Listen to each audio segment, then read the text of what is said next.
Sounds good. All right, so stream's up. Let's see. Just check out, make sure everything's all good and running.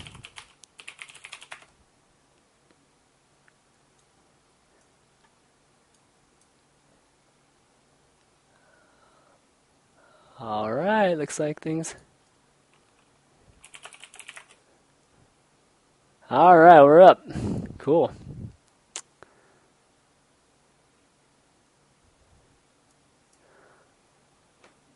All right, guys, welcome everybody. We're gonna get started. This is the just want to welcome you all to the first episode of. Whoa, I hear myself. It's the first episode of Coaching Corner with ChanmanV.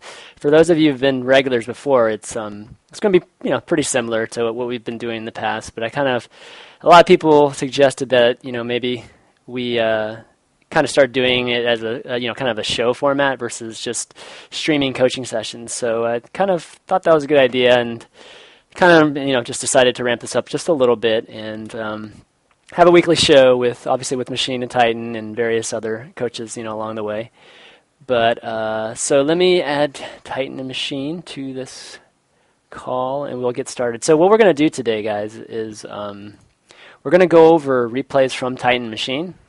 And we're going to do something kind of different. Like, instead of them coaching me like they always do, we're going to have basically them analyze like each of their replays. So it'll hopefully we'll get some good interaction between the two of you guys. And say hi, guys. You guys are on now. So, hey, what's up, guys? Yo. So so hope that's what we'll do. We'll go over them. Hopefully we'll have plenty of pauses, and we'll discuss like why you did this or why you did that, and kind of the logic behind it all. And we'll see how it goes. Hopefully these replays are good games. I'm hoping. Yeah. And not a bunch of, like you said, 6 pulls before. 10 pull today. Yeah, exactly. That wouldn't be fun. Shit. Look at this really sweet 6 pull spine color Russian. Yeah, exactly. It's very tough. Nobody's ever seen it before. Very high level. Yes. Extremely. Metagame. Just like say metagame like 10 times. Exactly. Shit. All right. So why don't we just get started? Let's pick a replay. Let's see. All right. Let's just pick one of Machines since 3. you have 3. Yeah. So you want to do the OGS Vine? Let's do a ZVP one. All right, sure. Start off with good old ZVP. Worst matchup ever. Fucking hate this matchup right now. Oh man. Seriously, it's frustrating. That's for sure. Yeah. And Stalkers, man. God, it's so good. Not just there's so many. Okay, Colossus too, and Mothership. And Mothership. Okay, and everything. Hold on a second. It's taking me a second. Shoot. Yeah. You'd think I Now had I feel like you, Chris. I know what it's like. Like every time you send me replays, they like pop right up to the front. And I'm like, where the heck is that replay? Exactly, right? Oh, Yep. shit. God, I gotta add this bitch, too. I just double-clicked and I didn't do shit, so whatever. Really? Well, I'm not out of the game. I'm actually in the game, so... Oh, okay. Here we go. All right. Let's see. Let's find it. Speeding it up, or are we putting? Yeah, so let's just speed it up for like the first minute and a half. I kind of wanted to go, through this pretty thoroughly. So, Okay. maybe 2 minutes if you don't think nothing's going on. But Yeah, it's not. I don't think anything too early goes on. okay, cool. Loading it up. All right, no Nazi mods tonight. All right, like, unless people are just like combat Xing it or something. Like no banning people tonight. Is that what happened last time? I think some people are complaining of Nazi mods. So, Nice. all right. So I'm going to 2 minutes. You guys loaded up too? Yep. All right, cool. So what we'll probably do is I'll probably just moderate, and call for pauses and whatnot, and we'll have Machine. You just kind of narrate through this, kind of what you're thinking, and just what kind of builds you're headed for, and unit composition, and obviously Titan, any comments and questions or even questioning, even certain strategies. Feel free to jump in. Yep. Yeah, I expect we both play completely different, so it's gonna be really fun. Yeah, exactly. All right, 2 minutes. Here we go. 3, 2, 1, go. Just faster speed, right? Yeah. Okay. Well, this is actually in a Play-Am tournament, so I knew this is the MLG map version of this, meaning we only spawn cross map. And on these kind of maps, well, what I should say are common maps for a Forge expand, ZVP. I typically like to open 14 pool because there's no real reason to go gas pool against like Forge openings, because the only thing you're really getting speed for that early is either for map control or an all-in, and like, I'm not gonna lie, I'm kind of bad at the whole like Ling Bane bust against Forge expand. I'm just I don't know why, man. I can't figure it out. You're gonna have to show me. Gas on 26. That's all you gotta know. All right. See, this is what I'm talking about. This is why this is going to be good tonight. So I'm basically just trying to, keep as many or put all of my drones into like production right now. Try to get a good amount of resources, and I eventually like to do the sort of a Korean standard three base opening early on. Making sure you take your third by 26 supply. We'll talk about what you're doing right now with its natural. Well, I'm doing the evolution chamber block. It's it's something that's very good, especially on sort of 2-player maps like this, where I knew exactly where he was going to be. It's a common Forge expand map, so I sent out a really early drone scout, went straight to the expansion, and either he's gonna, by putting down that pylon, I knew he wouldn't be able to get his nexus down in time to where I actually would be able to go ahead and block that. And that actually puts him pretty far behind right now. Like, nice. His nexus is very delayed, and my third will actually be starting, pretty momentarily. Like, in comparison with what it would have started, had I let him go ahead and get like a nexus first up or something like that. Right. So it's just, one little trick that I was able to get off on him there. Typically, now most Protoss's make sure they have at least 1 or 2 probes at that expansion, make sure I'm not going to block it, but I was able to do so that's good. Got my second queen actually before my third base. Yeah, that's just interesting. No, that's pretty normal actually. Yeah. Well, there's 2 of them. Yeah. Yeah, it depends. The only time when I wouldn't get a second queen before my third is, let's say he pylon blocked my natural, kind of like he did this game, and instead of doing the whole Evo block, I just decide to go hatchery at my third. Then I don't like to get the queen, because I want to just go ahead and get that third hatchery down at my natural as quickly as possible. Yeah. Right. That's the right. other time. The only thing I do different from what you did was I spin the 4 larvae before the third hatch off the second queen, so I go like the 29. I don't know. Oh, I see. I'm not actually sure which one is better. I'm not gonna lie. I'm one of those people who just kind of like copies the Koreans. So I noticed that this is what Nestea is doing, and I'm too lazy to sit there and plug out the math. So hey, if Nestea's doing it, that's good. Yeah, right? Exactly. yeah, exactly. So 36 supply here. I'm probably gonna go ahead and take both evolution chambers in my main. Yep, there we go. Yep. So still scouting that terrace out, right? That terrace is really popular for pylons and. Oh, the third? Yeah. No, the fourth. The fourth. Yeah. Fourth? Yeah. Yeah. It's very common. This one over here. Yep. Yeah. They will typically almost always put it there, actually. But yeah, you'll notice I always have a Zergling patrolling at my third. Combat X and Wanna Be Cool pretty much taught me, if you don't leave Zergling's places, it's pretty simple to get cannon rushed, and it's got to be one of the worst ways to go ahead and lose a game. So at least you learned something from Combat X. That's always good. Yeah, exactly. But yeah. Anyways, here 55 supply. I go ahead and I throw down my evolution chamber, my roach warren. Go ahead and start the upgrades. Make sure that if he is doing some sort of a tech build.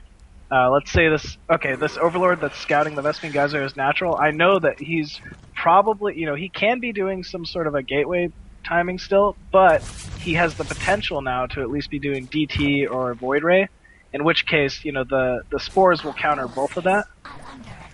Right. Both of those openings. It's fine. Here, I go ahead and start my lair. As soon as I have my second 100 Vespian. I probably take a third extractor here. Yeah, I do it, my natural. And I'm sensing some early pressure here, so I'm a bit worried. But I definitely have enough Zerglings to deal with a Stalker and Azalot, clearly. But I'm trying to just make sure I'm keeping a good amount of drones at the time. But here I scout that probe at my third, morphing a pylon. I know there's some sort of pressure going on. And actually, I think this is a mistake. This is more just like I'm playing OGS Vines and I'm really, like, I don't know, just kind of thrown off at the moment. Typically, you wouldn't actually want to start up unit production this early. Like, I'd maybe want to stall for these 4 zealots a bit longer with, like, a few roaches or something and make, you know, these Zerglings a bit later. Yeah. Because if you notice, like, the harvester count right now, 49 to 47, he's actually, like, ahead. That's pretty bad of me. But, you know, at least I'm being cost efficient with my units, I guess. So that's the only thing that's really keeping me in this here. Right. Yeah. How do you usually, like, how high do you usually drone up to if you're doing this sort of a 3-base opening? Yeah, I think I usually go like 62 supply or 70. So like 62 if it's going to be like one of those early like 5 or 6 gates with like maybe like 2 gas, and then 70 if it's like a 3 or 4 gas. Yep, you're exactly right. That's the same exact thing I typically do. Like I said, this is more just like nerves. Look at all the roaches I'm building and things. Right. Dude, I do that all the time. It's like Yeah, your count is definitely lower than normal, man. 53. Yeah. Yeah. This is kind of a. So one thing I noticed that's different than most is that you spent your first queen energy in Jax instead of that early tumor. Yeah. So kind of what's the logic behind that? Right now, I really am doing that with the early 3-base against Protoss, where I'm not taking investment geyser, because you actually do have the resources to go ahead and spend some of the larva from that second inject, whereas if I had taken investment geyser earlier or something like that, I wouldn't be able to. So you're correct that I actually can't spend all 8 larvae from both injects, but I can spend about 6 of them, and because I'm not... I at that point in the game, I know I don't need any sort of units to hold off any pushes or anything. I really just want to try to dedicate as much of my resources as possible to early droning. Right, I see. So here I'm doing kind of a lower, lower drone count, sort of roach pressure. I forgot my early armor, so that's going to be late here. Typically, I'd want to have this armor upgrade with this pressure. But I have my macro hatch at least, and I was able to catch a good amount of units there. That blink right there tells me I need infestors. And so let's see if I end up getting an infestor mount. I might do it right after this pressure. But with the burrow here, I know he doesn't have robo because I just saw him blink. So I feel fine to get pretty close to these cannons here, but just long enough to not really be in range of the the detection of that cannon. So why keep pushing in right here? Because I'm getting cost-effective trades, I guess. Like, right. I'm trying to just prevent him from taking a third. I'm not afraid of really losing these units because I know if I could just burrow them if need be. But here we go. Infestation pit thrown down. I probably take the Vespene guys as my third. Yes, take them right now. And then the one thing that I should be doing right here though is I need to burrow a Zergling at that third. With this, I'm actually in pretty good position here. I want to just delay that third as long as possible. Ooh, was able to catch a good amount of there. That's nice. But I feel even though I had such a poor economy opening early that I'm in decent shape here just due to my decision making with my units. And so I really just want to focus on making Ling Infestor here against the Blink Stalker sort of composition. And then from there, once the Infestor Mound's up, focusing on transitioning to Broodlords later. So here, it looks like I do burrow Zergling at the third, and I'm actually going to pressure, because it looks like I'm just trying to hope I can catch him out of position here. I know that my Infestors will be popping up shortly, and I should be able to defend the Stalker harass. And if I pick off that pylon, and I'm trying to just do as much economic damage to him as possible right now, because by the time I would have taken my units, run all the way back to go ahead and defend his attack, it would have been very inefficient for me. I might as well just counter and try to do as much damage as possible when I put myself in that sort of a position. So you're just trying to get as many probes as possible here. Yep, right? And the Nexus if I can. And the Nexus, okay. But it doesn't look like you're going to get it. Yeah, okay. And now because his robo is so late, I'm actually able to kind of delay his pressure, because right now, obviously, after losing my whole army like that, his his force is much, much stronger than mine. So I just burrow at his natural, leave him, or force him to sit there until he has an obs. I didn't notice him killing all of my roaches, it seems, so that's a little odd. But, yeah, and now I really just know that I have to go ahead and do whatever possible to defend this counterattack, because I was able to kill his Nexus and his main. My burrowed Zergling as third is telling me this is like an all-in, pretty much. There's no recovering from this for him. Right. So, but the only problem is, I'm stacking a lot of resources. I could be macroing much, much better, but I'm still in decent position, can definitely win from here. I'd be scared to death right now. Yeah, so would I. I'd be like, oh, he's got a lot that's a lot of stuff right there. Yeah. Infestors are actually just very good at defending, though, and so they're kind of my one out. They're the one thing that could force me from, or get me to win from here. Wow. I know this is a fallen pressure. Okay, so you basically just sack your third, I see. Yeah, so I sack the third, set my Infestor Rally to my natural, because I know that no matter what, his main, even though it's dead, was pretty much mined out, and so all of his saturation is going to be his natural here. That's going to mine out shortly, and I'm basically on 2 base to 1 with better unit composition against him. Right. Infestor Ling is just much better off than, obviously Blink Stalkers at this point in the game. And also, he's forced to pressure into me. He can't let me sit on these 2 bases, so that's the one thing I do have going for me. I definitely could have controlled that a lot better. What are the transfuses, man? Yeah. But, I really just want to do whatever possible to try to focus on holding this push off, and then I should be in decent position from there. The run by was great, too. Forced him to do that warp in at home. Yep, exactly. Oh, I didn't even see that. Right, I missed it too, actually. Nice. Oh yeah. Probably because I knew he'd only have like 1 observer or so. So yeah, that is pretty good. Huh. So at this point, I mean, if he took a third right now, it wouldn't be too crazy, would it? If I'm bad for him. Really low. Yeah, that's true. Oh yeah, it's like 22. Shit. Yeah, my natural is very, very low as well. I do actually have to take a third, but I know that as long as I play it safe from here, and I can just hold this third, then I should have the game, because he has to also expand right now. That Overlord behind his natural is telling me he's about to mine out, and so he has to take a third. So the 2 steps in my mind that I have in my head right now is go ahead, hold off this third, and then immediately after I hold this third, he has to be taking a third. I try to hit a nice timing attack, and I should win right as he takes the third. So that Zergling dying off at his third right now lets me know that's exactly how this game is going to play out. Right. So these 2 upgrades that I've started in my main, +1 attack for roaches, +1 attack or melee for Zerglings, should time in perfectly with the finishing of my expansion, me spending off all of my minerals and then hitting this Roachling Infestor timing attack at his third. I see. Okay. So when you said you just needed to hold the third, that just means you're just making units nonstop, right? Yep. Is that okay? Yeah. I'm at 66 drones. Like clearly, that's more than enough to go ahead and saturate 2 bases. Right. I mean, you're like almost 100 supply ahead of him, so. Yeah. Got it.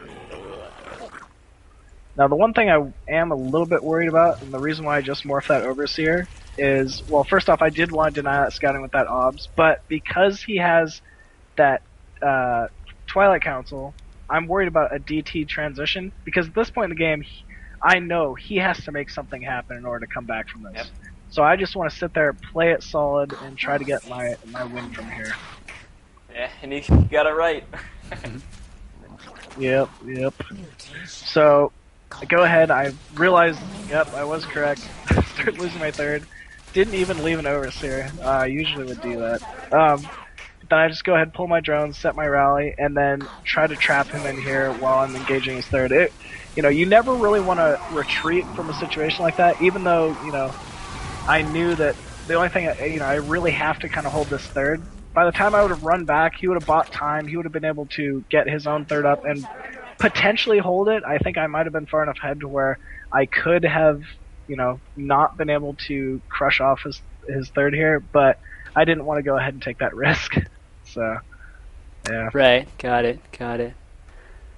Okay, so never go home when the DTs are in. Yeah. DTs Oh, are I in your don't want to base. say never. I know. Most of the time. Most of the time, it's always beneficial if they're attacking you and your units are out of position to just go ahead and counter. Right. Especially if your units are a lot more mobile. Like, pretty much, most Zerg units, like Roaches and Zerglings, definitely. Right. Okay, well, Nice. that was a good game to start off with.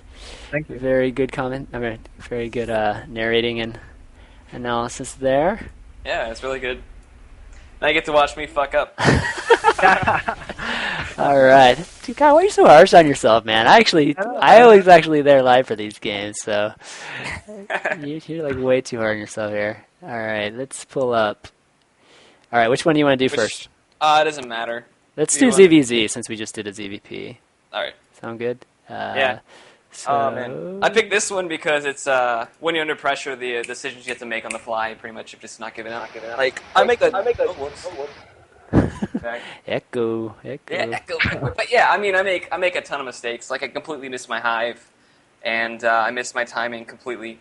But just I don't know. Just thought the mindset would be most beneficial for people watching. Yeah. Well, I mean, even last game, missing my first early upgrade, things like that. Yeah. I by no means played anywhere near perfect, but yeah. Oh no, there's gonna be plenty of mistakes on this one. All right. Well, I got a good story about this one after we go through it. If I don't ruin it. Yeah, I will tell you the story after this. Yeah. All right. Well, I'm at 2 minutes when you guys. Okay, I am also. Okay, 2:03. I'll wait 3 seconds here. All right, ready? 3, 2, 1, go. All right, so this is MLG Orlando's. This is an old replay because I wiped out my computer, lost all my replays, so I had nothing else to give.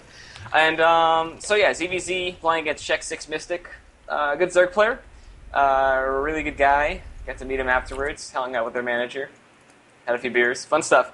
But yeah, so ZVZ. At the time, I was doing like a 14-14 early scout, maybe with like an extractor trick, just because I wanted to be safe. I know it's crazy to scout on 14-14. But I feel like, if your micro and macro are good enough, you're gonna overcome the obstacle anyway. So it's better to be safe than dead. Simple stuff like that. So I mean, I scout him out right away. I check his gas, see that he is going speed, and then I just stay around his base as long as I can to see if how many people he keeps on gas. All right. Well, so let's talk about this because you all both disagree on this, like drone scouting. I want to hear y'all go at it about drone scouting here. Well, let me pause it real quick. Pause it right now. Pause and go. Well, he kind of just described it. It is definitely safer to drone scout if you know you're better than your opponent. Just like he just wanted to play a straight up game. Right. Yes, you would do this. But let's say if Titan was playing another player like his level, that he maybe wasn't sure. He was just clearly better than mechanically or whatever. That drone scout could maybe put him behind early on, and then it would eventually just kind of snowball from there. So it's not quite like the brightest decision in some circumstances. It will, put you behind. It's not going to lose you games, though. Okay. Yeah. Unless it's tall Dareem, then you're dead. No, just kidding. All right. Let's start this back up. 3, 2, 1, go. So yeah, I mean, so what I was doing at the time, I was doing like 21 hatch, and then I'll make like a 20 Bane nest, and so nothing's going to happen until then.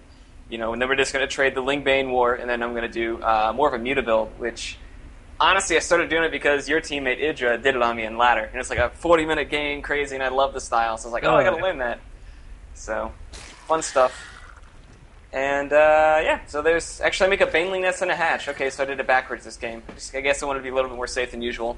So that's going to put me behind because he has the hatch first.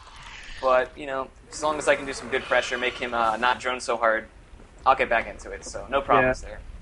And I do like this because even though you do have the early Baneling nest, you have a 2-drone lead. So, it's not like you're just sitting here falling behind. Like, yes, him getting the expansion is up earlier, but just because ZVZ is so low econ early on anyways, it's not like the second his natural gets up, it's going to be fully saturated, you're just going to be falling behind.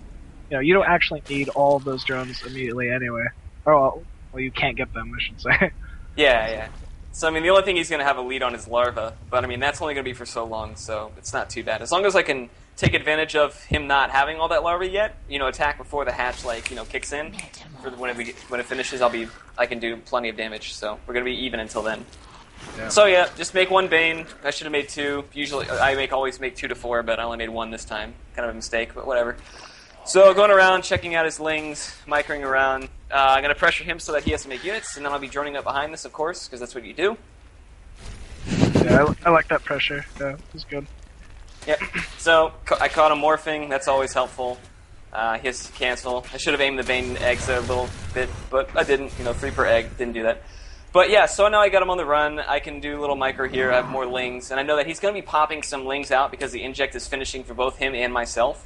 So I'm not going to overextend here. I'm just going to, run around, just check at what he has. Never overcommit on Ling Bane. I always want to play the longer game. I'm just going to drone, make whatever Ling Banes I can, just see what damage I can do, what I can force him into. So I'm picking off a few Lings here and there. His Banes are out of position, so I'll just start knocking those out. And just pull my Lings away when I need to, etc., etc. And then he makes a huge mistake here at 638. He actually falls too far and kills some Banes. But yeah, so my reaction time was a little slow there. I should have been with my Banes there. So that was kind of bad. And then there's a little micro here. Going to split off the Banes, kill a 1 or 2 here, get his Lings, and then it's just back to droning. I'm not looking for the win here. I'm just looking to, just do the pressure I can do, and then whatever from there is whatever, Never trying to win right here. So, your small unit control is very good, by the way. I like this. Thanks. Yeah, except for right there at 7. Oh. I know. That's what always happens. I like thank you. Dude, I remember when that happened. I was so freaking mad because I was trying to pull off 3 of them and I missed, and I was very angry. But so I have a question. Why the spine? I was just wondering. Because I was gonna drone hard. Okay. So I was going to go defend. I wasn't going to pressure him here. I wasn't going to go for the win. So I knew that he'd probably overmake Lings, and if he did, he'd have an opportunity to kill me. So at least have the spine to pick off Banes as they run in. Oh, okay. I like that. So yeah, going to double gas here. Usually I go around 36 to 40 supply. I try to make my second gas, and I forget to put a guy in my other gas, but it happens. So were you predetermining? I mean, at what point did you decide, okay, for sure I'm going Muta? Actually, I was going to do this going into the game. So okay, it was kind of like a gambit anyway. I mean, you're just already decided. Yeah, this is pretty much the strategy I was running during the time. So, I mean, right now I'm running 3 different things. I'm doing Roach Queen, Muta, Roach Hydra, or Roach Infestor, whatever. Right. So it's a little bit of everything. Yeah. Do you not get the second queen because of the such early Spire timing? You didn't want to delay it? I actually got my lair at 36 there instead of the 40, 44. So yeah. I wouldn't be able to afford it. Yeah. This is interesting. I like it though. It's a little different. So right at lair, I made sure I got an overseer right away. That's always the timing. You need to know if that roach pressure is coming or not. So I scout him out. I see he's got a lot of drones, so I know I'm safe, completely safe. All I need to do at this point is make sure he doesn't take a third base. Just make about 5 or 6 Muta, and then I'll transition out of it, which I completely don't do, which you'll see in a bit, which is why this game goes on for 40 minutes. Because had I done the build correctly, it would have ended at around 16, 17 minutes. So, so I know that there's no pressure coming. I'm just going to drone up as much as I can, get the overlords out, get the 5 or 6 Muta out, and just pressure, and that's about it. So, and then take a third base behind it and just drone, because he can't leave his base, because he's also not making units. So, yep. That's what's going through my mind right now. Are you feeling pretty good because you're scouting right now and you notice he doesn't actually have that early third? Yeah. When he doesn't have the early third, I know that I'm in great shape, because these mutas are going to come out in time to be able to deny it. So if he doesn't have an early third, I mean, wouldn't you be scared he was going Muta, or just because you already scouted going Muta? That's right. Yep. Okay, never mind. Yep. When you scouted and you saw only the one Vespene guys are at the natural, and even that was just very delayed compared with yours. You're in great shape. Yep, exactly. There's those Banes at the third that we were talking about last week. Yep. Yeah. Oh man.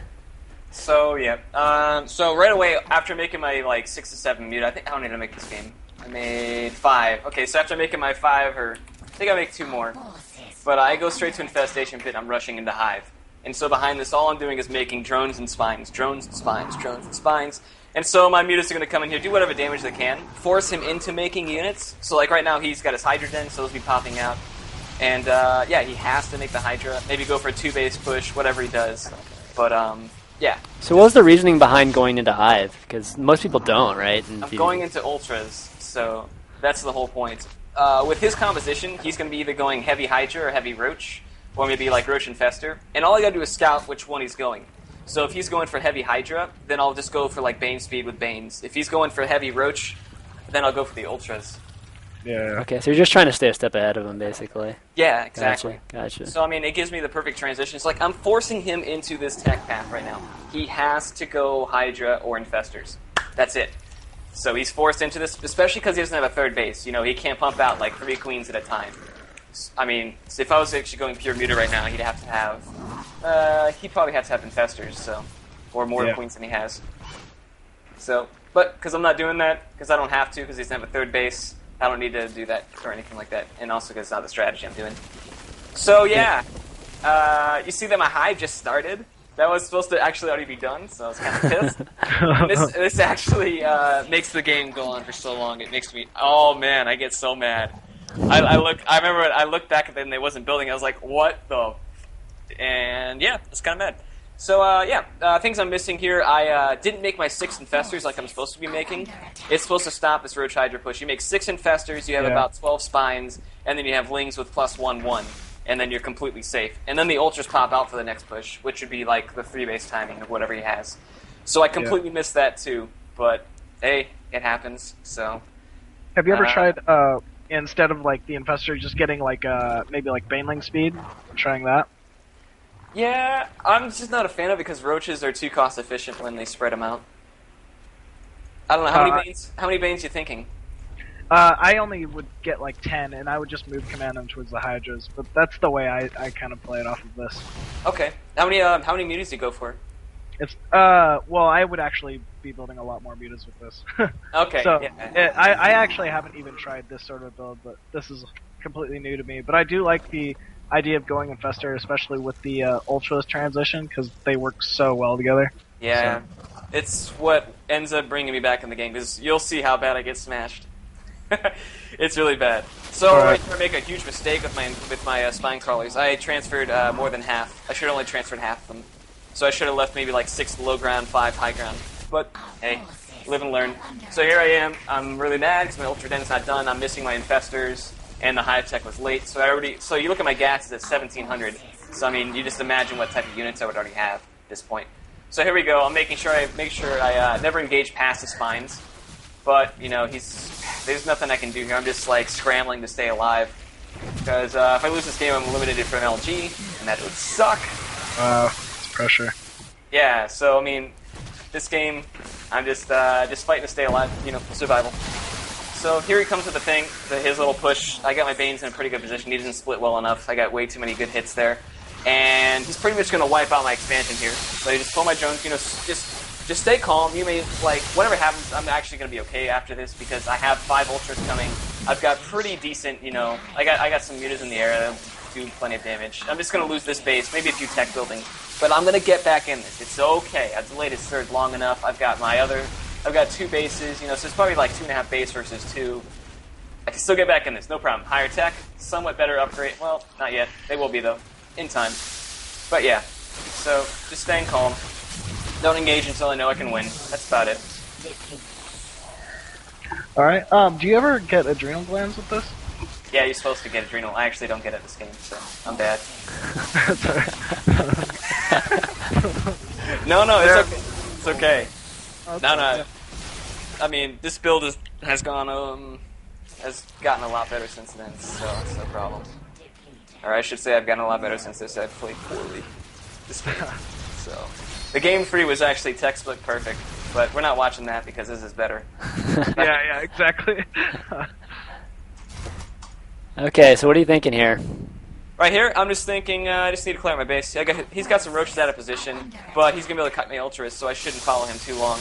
And I know he's got a better army, but I'm just going to get my infestors out because I have the gas for it. You know, I have a good, decent ultra count. As long as I keep my army balanced between, like, maybe 5 to 6 ultras, and then maybe, like, 34 or so lings, it's a really good even count. So 6 to 12 infestors, whatever I can pull out, even balanced army. And then just try to expand on opposite corners of the map is what I really want to do. Because I have a more mobile army. But exactly, yeah, abuse that mobility, that's good. Right. Yeah, but I don't do that, so don't worry about that. Like what are you thinking when you see this gold here? When I see the gold, I'm actually not too afraid just yet. Because, you know, I have the better unit comp, or I have the better tech, and he doesn't really have the right unit comp against us. You know, he should be going heavier on the Hydra side, and I see he's going to heavy Roach. So I'm not too afraid just yet. Yeah. So, I mean, until he goes into drops or something, or, I don't know, just more Hydras. I'm just Wait, okay. So Hydras are actually good against Ultras? Oh, yeah. Yeah, they're much better than Roaches, that's for sure. Yeah, that's true. Wow, okay. Yeah, they're what kicks his ass. Yeah. So, yeah, I mean, I'm staying on top of my injects, that's one good thing. But so I find him here, he gets stuck in a choke, and I'm like, okay, this is an easy win. I got Ultras for the fungals, easy peasy. So it's a really good trade for me. Yeah, I like the fact that you actually did add in infestors again. Like, most players, once they hit that hive tech, you know, they're just like, oh, I'm going to save all my gas for Ultras. But, you know, the combination of the two just works so much better than spending all on either one or the other. You know, it's just like every matchup. You know, if you don't get infestors with Ultras, well, you're going to get kited to hell. You know, exactly. ZVT, ZVZ, you name it, you're going to fail. So. Yeah. So, yeah, so the game's going to go on for a little bit longer. A long, long time. We can speed it up if you want, but, yeah, we could, let's try this 2-exit from here. Yeah, sure? Yeah, 3, 2, 1, go. Alright, so I'll just go in fast most but so the upgrades, you know, I'm really behind, but I know that if I can just get these like nice war of attrition type trades, you know, really, really good trades, I'll be fine. I'm not too afraid yet. I'm being cost effective, I'm keeping my ultras alive. My infestor count, you know, I'm still taking care of them. I'm going to get them out of position here and there. I might lose a few bases, but yet again, he does not have the right unit comp, so I can still get back into this game. You know, just keep it even level head, and just focus on what you got to do. So, once you see him moving off to the left here, I think it'd be good if you just like had tried to, you know, at least counter towards the gold or the natural with your forces, because yeah, it's true. But I mean, that's just a little thing. Yeah, I mean, the one thing I didn't want to do was counter too much, just because if I counter and lose by his base, I'll lose my infestors. Like, they won't be safe against the refill. Another thing is, like, Great the reason why I usually get Burrow once I'm going infestors, just because it makes it so much easier to retreat with them. Yeah, you know, once you pull off all your fungals, you can Burrow them and then just right-click them away. Yeah, I learned that this game, that I actually got Burrow. I've been getting it a lot, like, pretty every game, pretty much every game I get it now. It's just, That's good. Yeah, so that was the biggest mistake of the game right there, next to missing the hive. Was I didn't kill his gold. I completely got a great engagement, great trade, got him down to like 150, and he remaxed on 24 roaches against the Infestor Ultra, and then his gold was, you know, free to kill, and I was aiming it, and then I didn't kill it, so that just completely lost it for me right there. And that was my opportunity to get back in the game. So it's still back on an even match right now. Yeah. So right here I know I can't hold the gold because he's got a really good position. You know, he's stuck in between the minerals, so he can aim down my ultras. So I know that, okay, I'm going to get out that base, back to expanding to the top left. And I should have expanded to the bottom right, but I didn't do that. Oh well, it happens. And now it's just a bunch of positioning type plays. So he's got a Spines there. I can't attack into the gold because the Spines have enough holes in them to where it'll hold my ultras in. Very good position. Exactly. Wow. That's sick. That was good. So, those ultras have so many kills. Pretty sick. Yeah, and this is where I actually overextend. You know, you never want to overextend. It's like the worst thing to do against any opponent. It's like playing against Protoss when they have warp-ins. You know, as soon as you know that you're an even army, they're going to warp in right in your face and kick your ass. So get your ass out of it. That's true. So I overextend here. I make a huge mistake. I don't have the burrow for the infestors. They're going to get caught completely out of position. And then this is where I get really pissed. And I think Chanman remembers this point of the game. Yeah. So I lose all my infestors here. It's really bad. And so I just lost my entire... I was You know, when you feel like you're getting ahead and you just like you're like, yeah, I got this, no problem. Then you just like slack a little bit too much. So that's kind of what happens there. It's like the yes, I got this, and then the oh shit, what the fuck was I thinking? Yeah. So right there, for all of my viewers that are watching me play, I slammed the tail with both hands as loud as I could. I was pretty mad. Yes, he did. Yes, he did. And yeah, so it's like I'm not losing this game. I'm not getting knocked out. So just fight, see what happens here. So he's doing really good attacks here. He's gonna start doing run-bys, which I think he should have done a little bit earlier. Although he didn't really have too much of a chance, but he picked a really good time right here to do it. And I don't morph an overseer in time like a fool. Yeah, but I mean, I still have the better army, so I'm still not out of it. I'm still happy, still good with what I got. Long distance fire in the gold, no problem. Still got my top left base, mid left. But unfortunately, it's too close to his base, and I did not scout the bottom right. Blah blah blah blah blah. Plenty of mistakes, lots of mistakes. That's why we're watching this. Yep. Just yep. So right here, I'm kind of stuck in my positioning. I can't attack him because of spine crawlers, and there's not really a good angle. Because if I attack to the right side, then I'm open up on my left side. So my army's kind of stuck on the left side of the map to the left of his gold, and protecting that base. So let's slow it down. Let's slow it down back to faster. Okay. Right now. So say again? I was wondering, why wouldn't you engage up that ramp against those roaches, like at the top left main? Yeah, I was gonna do it, but I was like, I'd probably lose to many ultras, and because his economy's better, I was feeling that, you know, if I lose maybe 1 or 2 ultras from focus fire, because he's got a really good spread there. See, I think your fungal would actually just outrange it, though. You could just sit there and continue to fungal the forces, or at least force them to push up off of the ramp, so you could then go ahead and get a good surround.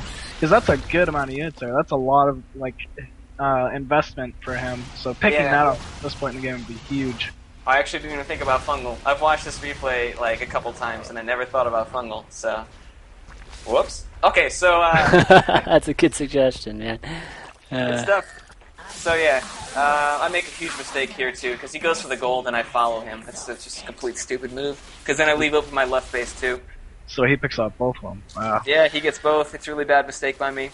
So you should have just went into his base, just counter, or just gone base trade there, or? I could have killed his gold. Yeah, sure. I should have stayed on the left side though. Oh, you know, right. He goes to my main, I could get his gold, and I could get his third, so I should have stayed on the... Oh, I see. So you can just run back, and then back to your... Yeah, right, I got it. Yeah, so I end up losing a bunch of units here for nothing. Got it.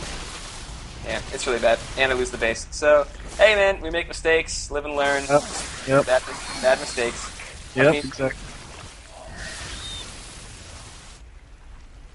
But, yeah, I still have the upgrade advantage in the Ultras and the Infestors, so I have the gas count too. And he still hasn't gone into Hydras, or I guess Broodlords would be okay, but with my Infestor count so high, it's not too good of a choice. So what are the thoughts and rationale behind like that large Infestor count? Because I don't think many people do that, right? So, like, I mean, that many, like 10, right? Infestors are extremely cost-effective late game. I think. Yep. That's sort of why, like, you know, each infestor is going to have so much energy, especially if he just keeps, you know, engaging armies with them and keeping them alive. That's why infestors are so great. Now, yeah, this is one thing I think you should have been doing earlier. Like, when you have map control like this with your ultras, he can't engage your army. You should never let him mine at that gold. You should just be able to sit there and throw up infested Terrans all day. Okay. Yeah, I'll do that in the future. I actually missed the second fungal there. I didn't do it. So, yeah, at this point, it eventually dawns on me to scout the right side of the map, because I was like, okay, he's sitting on this base, he needs to expand the top left, you know, he needs to expand, but he's not expanding, so something's wrong here, blah, blah, blah, blah, blah, so I'll find this base in a moment. But I'm more than content with where I am right now in the game. You know, I have a good infestor count, good type of army, you know, really good upgrades, 3-2, and I'm not feeling too bad right now, but I get my infestors out of place, more mistakes, you know how it happens. Yep. So are you surprised he's not taking anything else at this point? Because he's pretty much stayed at Roach the whole game. You know, I'm not really too afraid of a different tech. I mean, I have a high infestor count, really good army comp. I mean, the only thing I'd be afraid of right now is, like, Hydras, but I haven't seen any Hydras in his army. So, even if he goes to Broodlords, I'm not too afraid. Right. But, I mean, I should be scouting. That is a good point. You always want to scout. Scout. which I will in a moment. Blah blah blah blah blah. And then this game's gonna end soon. So. Yep. I think another good thing is once the your third mined out like that, pushing forward with those spine crawlers just to hold your own gold would be good. Oh yeah. Yeah, I should push. Yeah, at least leave one in the base, and then the rest could go up. Well, I mean, other than just like the production from there, you're not mining Vespian from it either. So. Yeah, it's true. And you have like no resources at this point in the game, so I don't think like that hatchery really means a whole lot comparatively, especially with no net. Yeah, that's true. Yep. So, come on. You definitely have a command, total command of this game at this point. You could take any base you wanted, really. It's my game to win now. Yeah. Yep, exactly. I mean, it just came down to him not, securing more bases and getting the right unit count. So. Do you just now scout that fourth? Or no, I mean no, it's cool. I've kicked myself. No. I just want to make sure that this is what the time was, because I think the time's a little bit messed up. But. Yeah, I just now scouted it. Okay. It was complete. Just you make mistakes. But, yeah. I'm gonna say that about 17 times. Yeah, you haven't said it 17 times already. I'm working on it. I'm gonna get some more in there. But I'm my worst enemy, so. Oh, good. So I make a mistake here by sending too much of my army over and leaving my gold exposed. Just another one of the same mistakes over and over and over. So, yep. So, yeah, come on over, blah, blah, blah, blah, blah. And I'll just branch off maybe about 10 lings. 5 to the right one and 5 to the bottom right one, and that should clean it up. And then I'm going to look for the final engagement. I'm going to look for where I can engage him to end the game from here. So, I know I have a good... Huh? Those two Mutilaseers are awesome, picking off both the Infestors. Where are they? Those are hero Mutalisks. Look at that, it's got 16 kills on it. Where are they? They died already? Oh, shit. Yeah, he died now. Yeah, they lasted all game. I mean, they were worth their weight in gold. So, yeah, no, I'm just waiting. I know I have a base up on him. I'll expand again in a little bit, because I have the gold, and I need to expand. And, yeah, I'm just seeing when he wants to come out. If he's going to try to take up another base, I'm going to go kill it with a few lings because it's more mobile, and then he'll be out of position, and then it's just a waiting game now. No rush. Never rush. There are the Brood Lords. Yep, but that's not gonna matter. Right. I remember I was like, oh, he has Brood Lords. How about that? See, this is one thing that I actually love to do. If you had Burrow right now with these Infestors, what I love to do is burrow my Infestors and then do the shift spawn Terrans while they're burrowed right underneath Broodlords. If my scouts they don't have an Overseer like this. Yeah. So good, just catching them off out of position like that. So, wow, you dealt that last pack very well, actually. Yeah, so I end up splitting my ultras a little bit here. Put 1 to 2 to the left, get the fungals, and then fungal the Broodlords to make sure they're stuck where they are. And then I shift click the infested Terrans and the Broods and deal with them. So that's how it ends. Excellent. Yeah, that was very nice. Yeah. Wait, go ahead. Scrappy game. Yeah, definitely. It's so fun. Definitely. Yeah, the funny story was like he mentioned it earlier when he slammed the table, but the funny story is I was sitting next to Destiny behind Titan because Destiny was playing the winner of this match.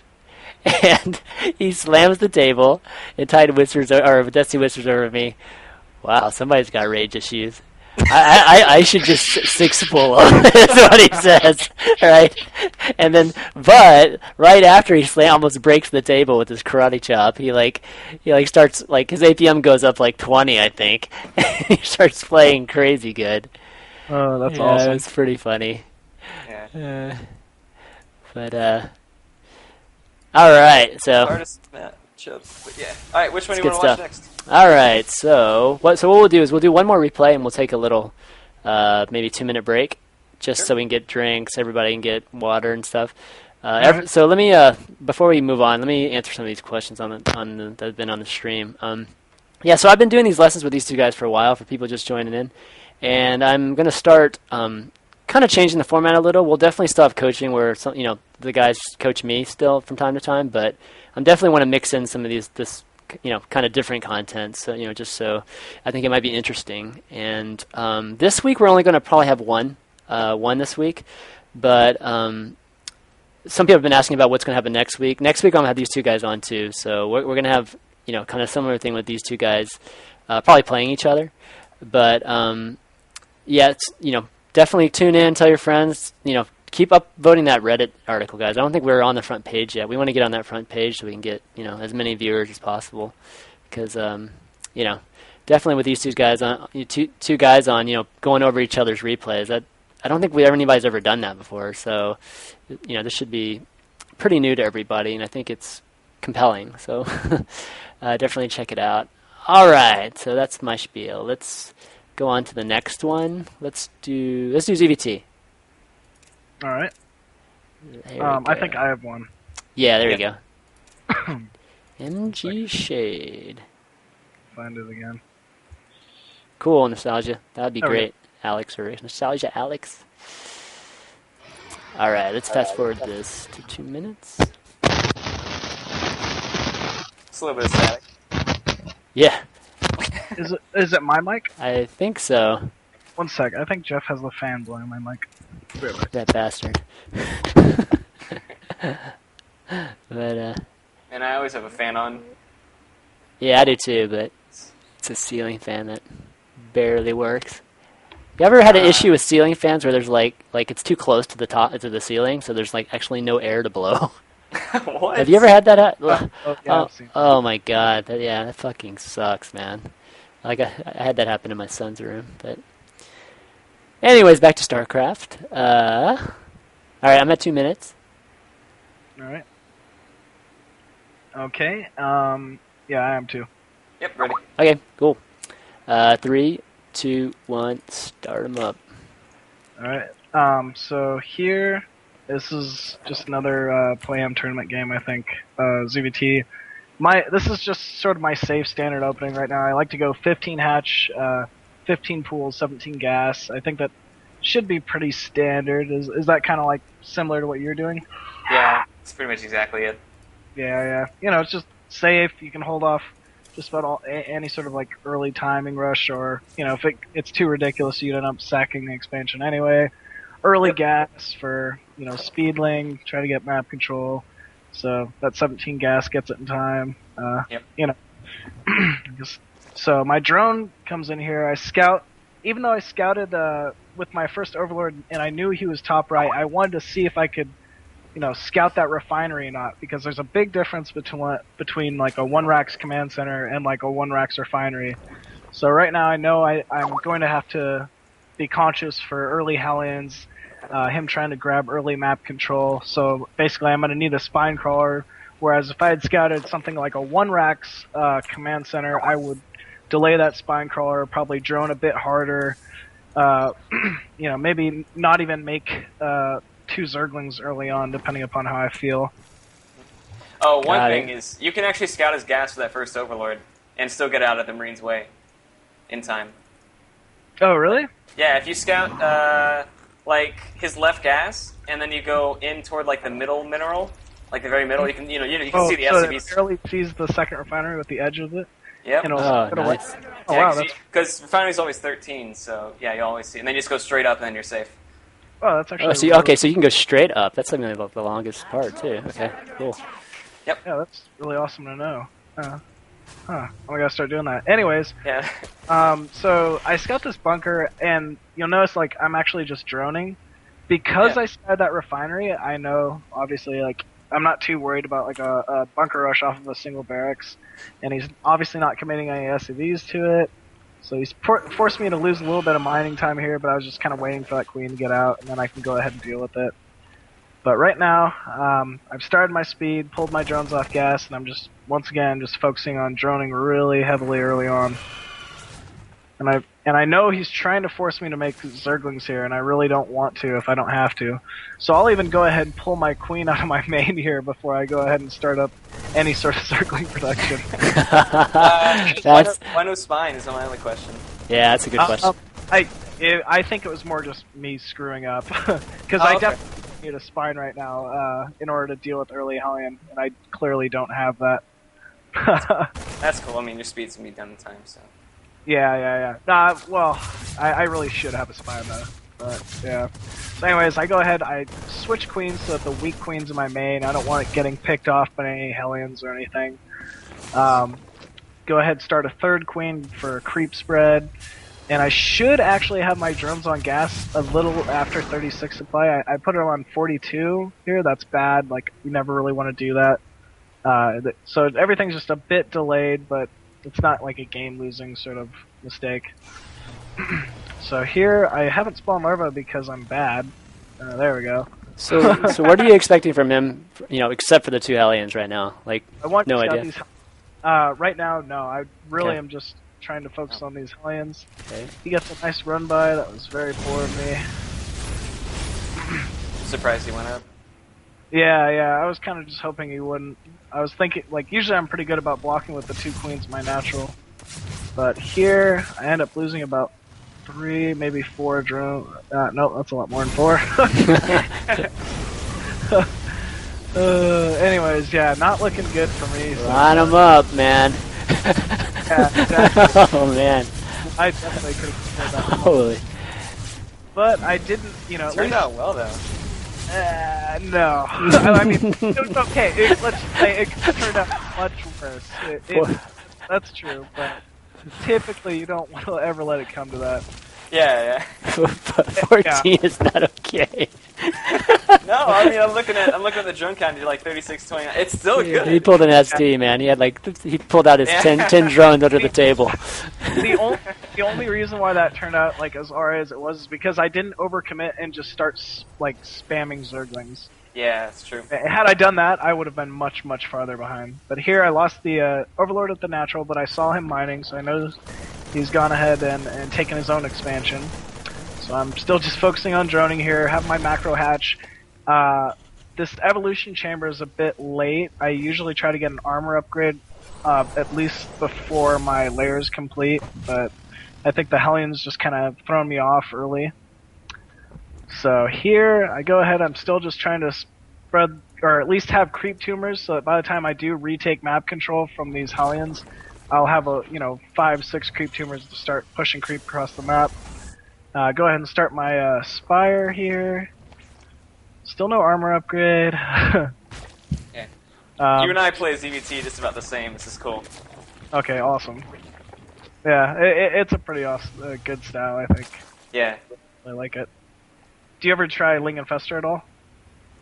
Yeah, I mean, I'm more of a fan of going Muta first, though. God, I hate those. You gotta have it for the drops. It just kills you. Yeah. I am too. Like, don't get me wrong, but on a map like Antigua Shipyard, I'll do Ling Infestor probably.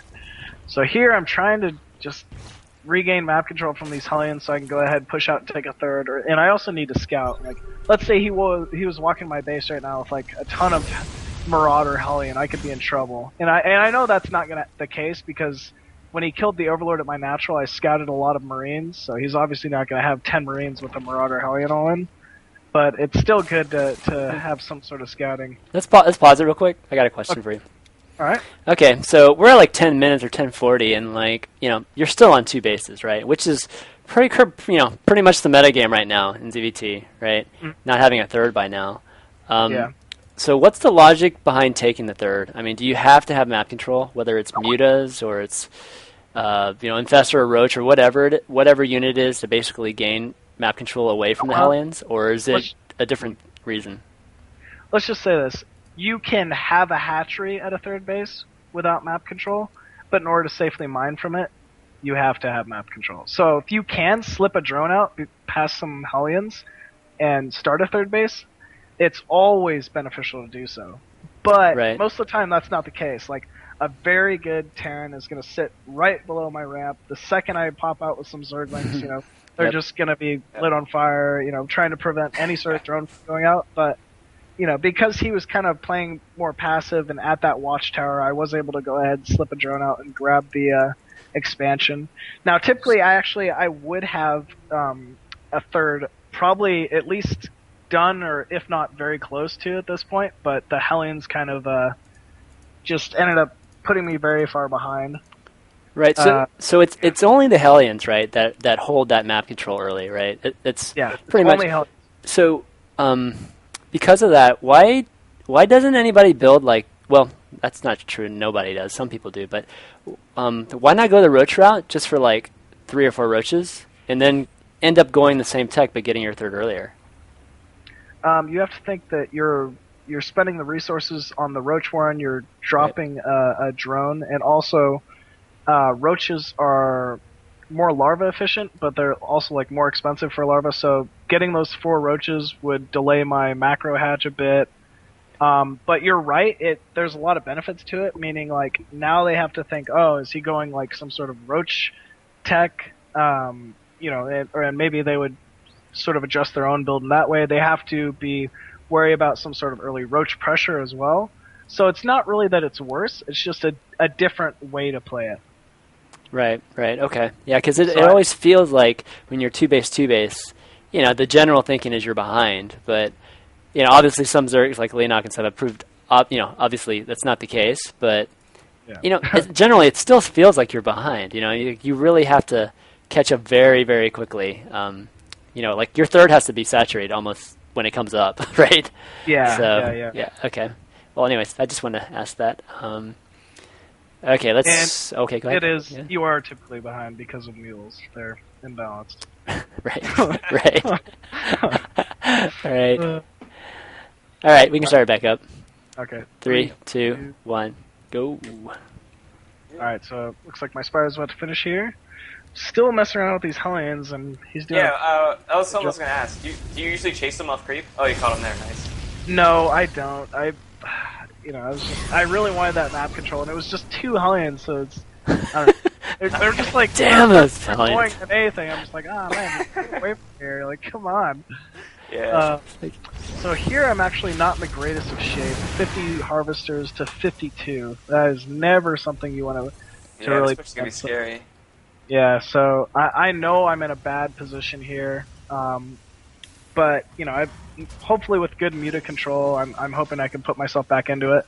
You'll notice that once the mutalists are out, I go ahead, I transfer my 2 spines into my main to defend drops, because 2 spines aren't going to do anything against Marine tanks armies this late in the game.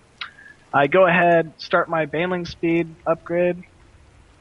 I scout this 3rd command center going down. That's pretty scary to see at this point in the game. Like typically, this is where I know like this Terran's, he knows exactly what he's doing. He's on top of his game, and he's in a really good position right here.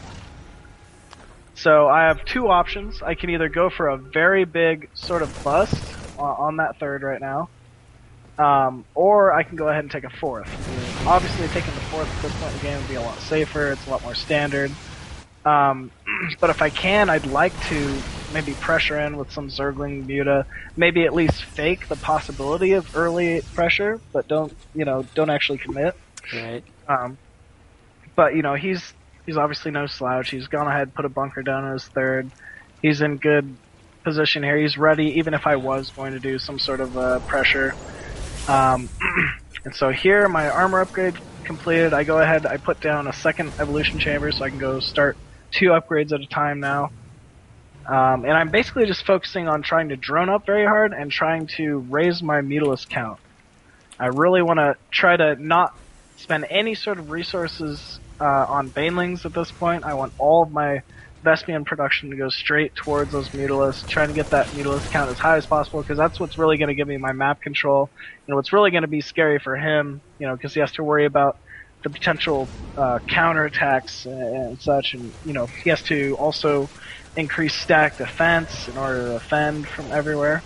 And at the same time, mutalists are also obviously great at defending early drops. So if I had a very low muta count right now and he was sitting there dropping my 3rd, dropping my 4th, my main constantly, I could be in trouble. When do you usually go hive against Terran? Pretty quickly here. I just now threw down my infestation pit, so I guess once I grab my 4th and I'm gonna have the Vespian geysers, the 7th and 8th Vespian geysers at my 4th base. I feel like will have the Vespian income to go ahead and be able to sort of put that into grabbing my hive tech. Whereas if I tried to transition to hive off of just a 3rd base, I would be cutting into my mutalist production, and baneling production, and I would leave myself vulnerable to timing attacks. So I'm not even sure if that's true, but that's just how it feels to me. Like I'll be more vulnerable if I don't wait for that fourth to go ahead and get saturated.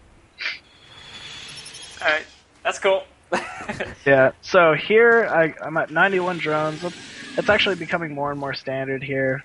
So obviously I have a good amount of resources. I can go ahead and not really worry about droning so hard anymore. I really just want to still focus on getting that meter count pretty high, getting my tech up, making sure I have the Zergling count to go ahead and deal with these pushes. So here, he obviously threw me out of position here. He made sure all my into my main, so that I couldn't go ahead and delay this push immediately, and then immediately advanced on a creep, killed a bunch of tumors, and got his siege tank set up directly in the middle in pretty good position. So he knew exactly what he was doing here. So what are you thinking about how to engage this? Right now, I'm not. I clearly want to have a big arc when we do finally engage. But the first thing I'm thinking is I need to try to pick off tanks, and I want to delay this engagement as long as possible. Yeah. I'm already maxed, so I know that. I'm not trying to buy time really for more units. The one thing I could be doing is putting down spines in the middle. Right.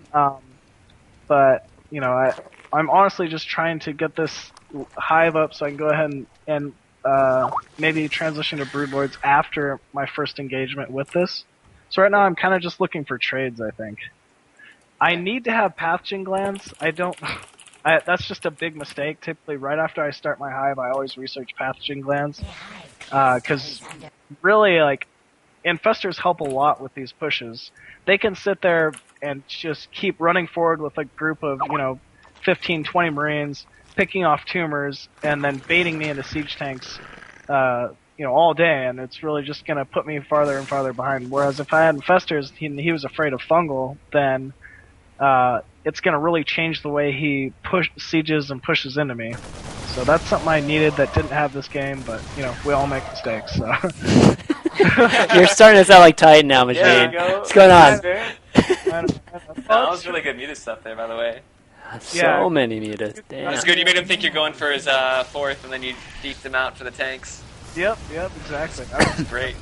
I really want to try to just lower that tank count as much as possible. And I know because his tanks are still in the middle, he's actually not being too aggressive with this, so I felt safe to go ahead, start putting down more tumors in the middle of the map, and try to respread that creep while, maybe trying to harass with Mutilus here, and not really intentionally lose Mutilus, but lose some so I can go ahead and add in the broodlord production that I need.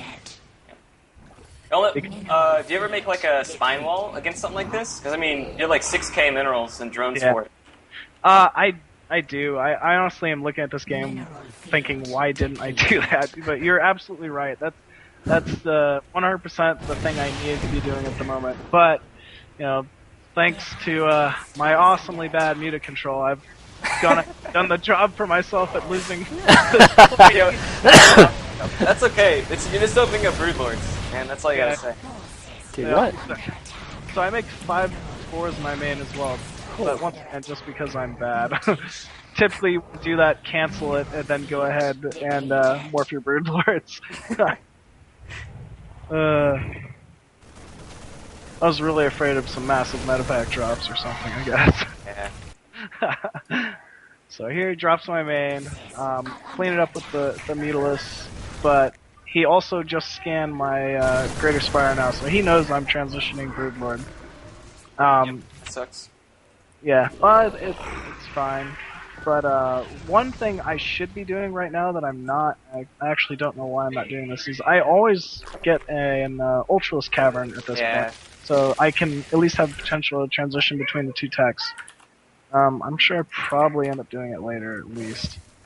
But here he's done a pretty good job of denying a fifth from me. He has, and doing a good job of dropping my bases. I want to go ahead and make sure I can shut that down, so I'm putting down a good amount of stack defense here at the bottom, and just trying to delay until these broodlords get up, which they just got up now, so now I can go ahead and deal with this push properly.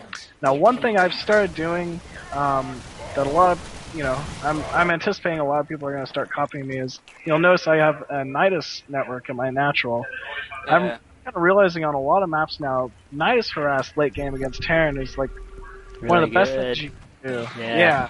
Yeah. Really Forcing good. them to pressure or to go ahead and defend those bases late game is great. And it's not like I'm really going to be doing anything with this massive Ling Bane Ball anyway. With these Broodlords, pretty much kind of have everything covered. The Corruptors and Infestors is all all I really need at this point to go ahead and save these Broodlords. Yeah, my mouse messed up right there, so that's why I lost it. But anyways, continuing to Sucks. yeah. And I should be using this Nidus in the main or something soon. I don't know why I'm not. Oh, there we go. At bottom right, I'm going to go ahead and use it to harass this fourth one, buying myself time to morph these Broodlords. Oh, and there we go. Ultralisk Cavern just goes down. So now I'll have, you know, if he gets too Viking heavy, which I'm anticipating, I'll have potential to go ahead, transition between, you know, two Ultralists, if he's, you know, supply locks himself with two heavier Vikings. So here, gonna try and get some sort of cost-effective trades for these Zerglings, stop mining, or maybe even kill that base. I'm not sure if it's actually gonna happen though. Let's see.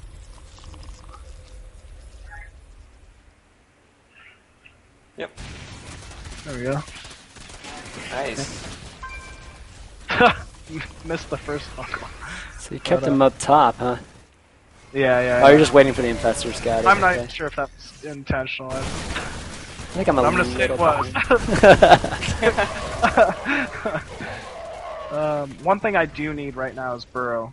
Burrow late game, or, you know, once again, just like before when I was talking about with ZVZ, I typically get Burrow with my infestors so that I could go ahead and retreat him from a situation like that, or at least force a scan.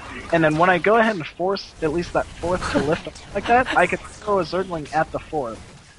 And, you know, just force another scan. Forcing scans is pretty big, ZVT. Yeah. Well, just forcing anything that isn't mules is pretty good, so. I go ahead, put down the Nidus in the main, and now with my Ultras transition, I'm trying to just get him dodging back and forth between the main and fourth, not really focusing on the Broodlords that have killed off all the siege tanks in the middle. And I'm just trying to use my multitasking here, I guess. I've taken a fifth, only saturated the Vespian Geysers at it. Yeah, what was that? I was going to ask, I mean, you know he's pretty close to max at this point, right? So with all the kind of harass that you're doing, oh, actually, you send the ultras in. Wow, okay, never mind. Yeah. Okay, wow. This is great harass. Yeah, that's not harass. that's actually full out damage. Yeah. I really am just trying to do whatever I can to prevent him from mining in that fourth right now. And just kind of buy time. Like, I know I have the resources to continue to remax, so I want to get these trades, maybe just keep forcing him into a bad position like this. And because I'm mining so much more than him and have so many more resources than him, like, I should eventually just continue to be pulling farther and farther ahead. I see. Damn, Marines are good. Yeah, so I use those Mutalisks at his fourth to kill off that command center. He's obviously making war in the center of the map, which is always scary, seeing like extra orbitals just sitting there. But it looks like when he lifts that command center, I know he's pretty much just gonna say fuck it, like, you know, it's time to go. So I'm gonna start putting my Ultralists and, you know, take the Zonal Watchtowers, try and get my units in a good position here to go ahead and maybe surround this and try to save this fifth, even though it's probably not gonna happen here. So I go ahead, I attack, I kind of mess up. Some of my units don't want to go around the opposite side, but I get them to the engagement, but they're way too late, so I didn't really maximize my total DPS. I could have definitely done that much better had they all engaged at the same time. And I probably also should have waited for these other 5 Ultralists that are at my natural now. And I lose that base, and I'm okay with it because I'm still harassing him. I just dropped an Ultralist at 12 o'clock, and then I'm going to Nidus into the main once again, or at least try to. Just trying to prevent him from mining as long as possible here. Yep. That's great. I love the Nidus. Stealing that. Yeah, it's That is good. It's very good. Imagine if you had 2 up at once, you know what I mean? That would be so good. Yeah. It's very good. So now I'm obviously just in a better position. I probably wasn't as cost effective as I could have been with my units this game, but just because I was able to out multitask him, I kind of was gaining myself bigger and bigger leads as long as the game went on. All right, cool. Good stuff. Good stuff for sure. Nidus. Wow. Nidus ZVT. That's going to be good stuff. It's the future. Yeah, exactly. So what do you like more? Ultras or Broods? Against Terran, I'm starting to like Ultras, but I don't know. Up until recently, I would have always told you Broodlords are best in every matchup late game, except for ZVZ. I think Ultras are better than Broodlords, but ZVT, I think that Ultras are much better than they are ZVP, though. I'll say that. Yeah. Yes, definitely. I agree. All right, let's tell you what. Let's take a quick 2-3 minute break. Sound good? Okay, sure. Grab some water. I'll actually stick around, so anybody in stream, just ask me questions at least for now. Okay. I'll be right back. All right, cool. So for you folks watching, what do y'all think of this format so far?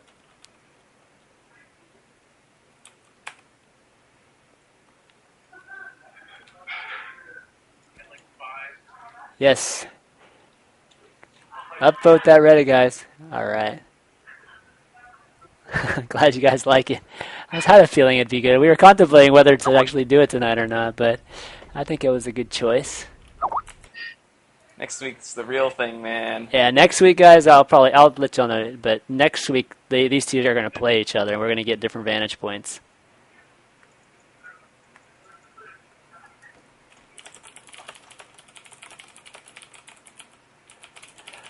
Yes, it's going to be a good show. Oh, the reason we're not playing tonight, by the way, we're going to do that tonight, but Machine kind of was injured, so he's not 100% tonight.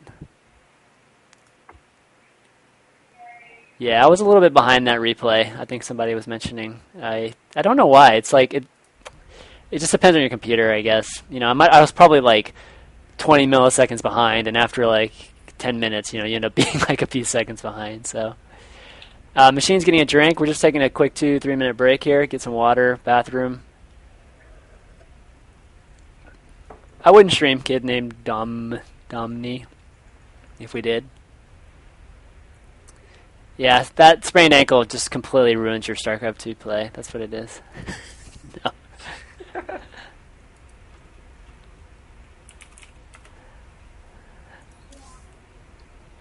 So how you liking this, dude? Bryce? Oh, that's fun. Cool.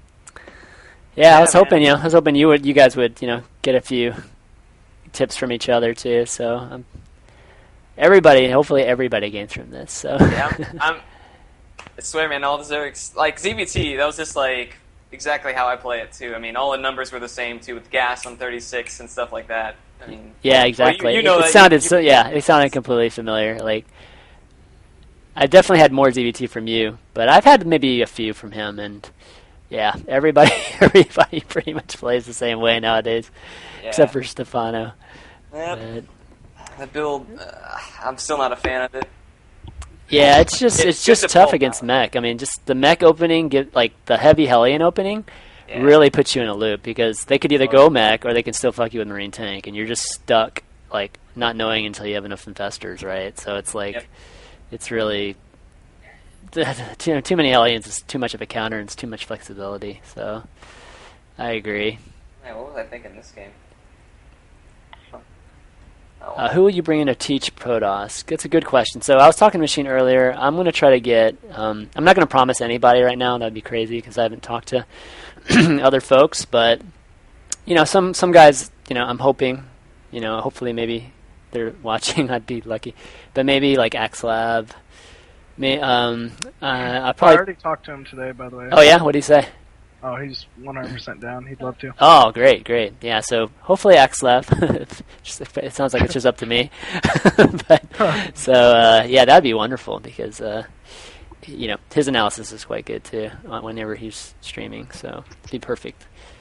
All right, so we back? Yep, I'm back. Okay, ready, good to go? All right, we get some white raw action. That's what I'm talking about. This is gonna be sick. White raws are always just ridiculous. Yeah. Oh, sorry guys. We will have.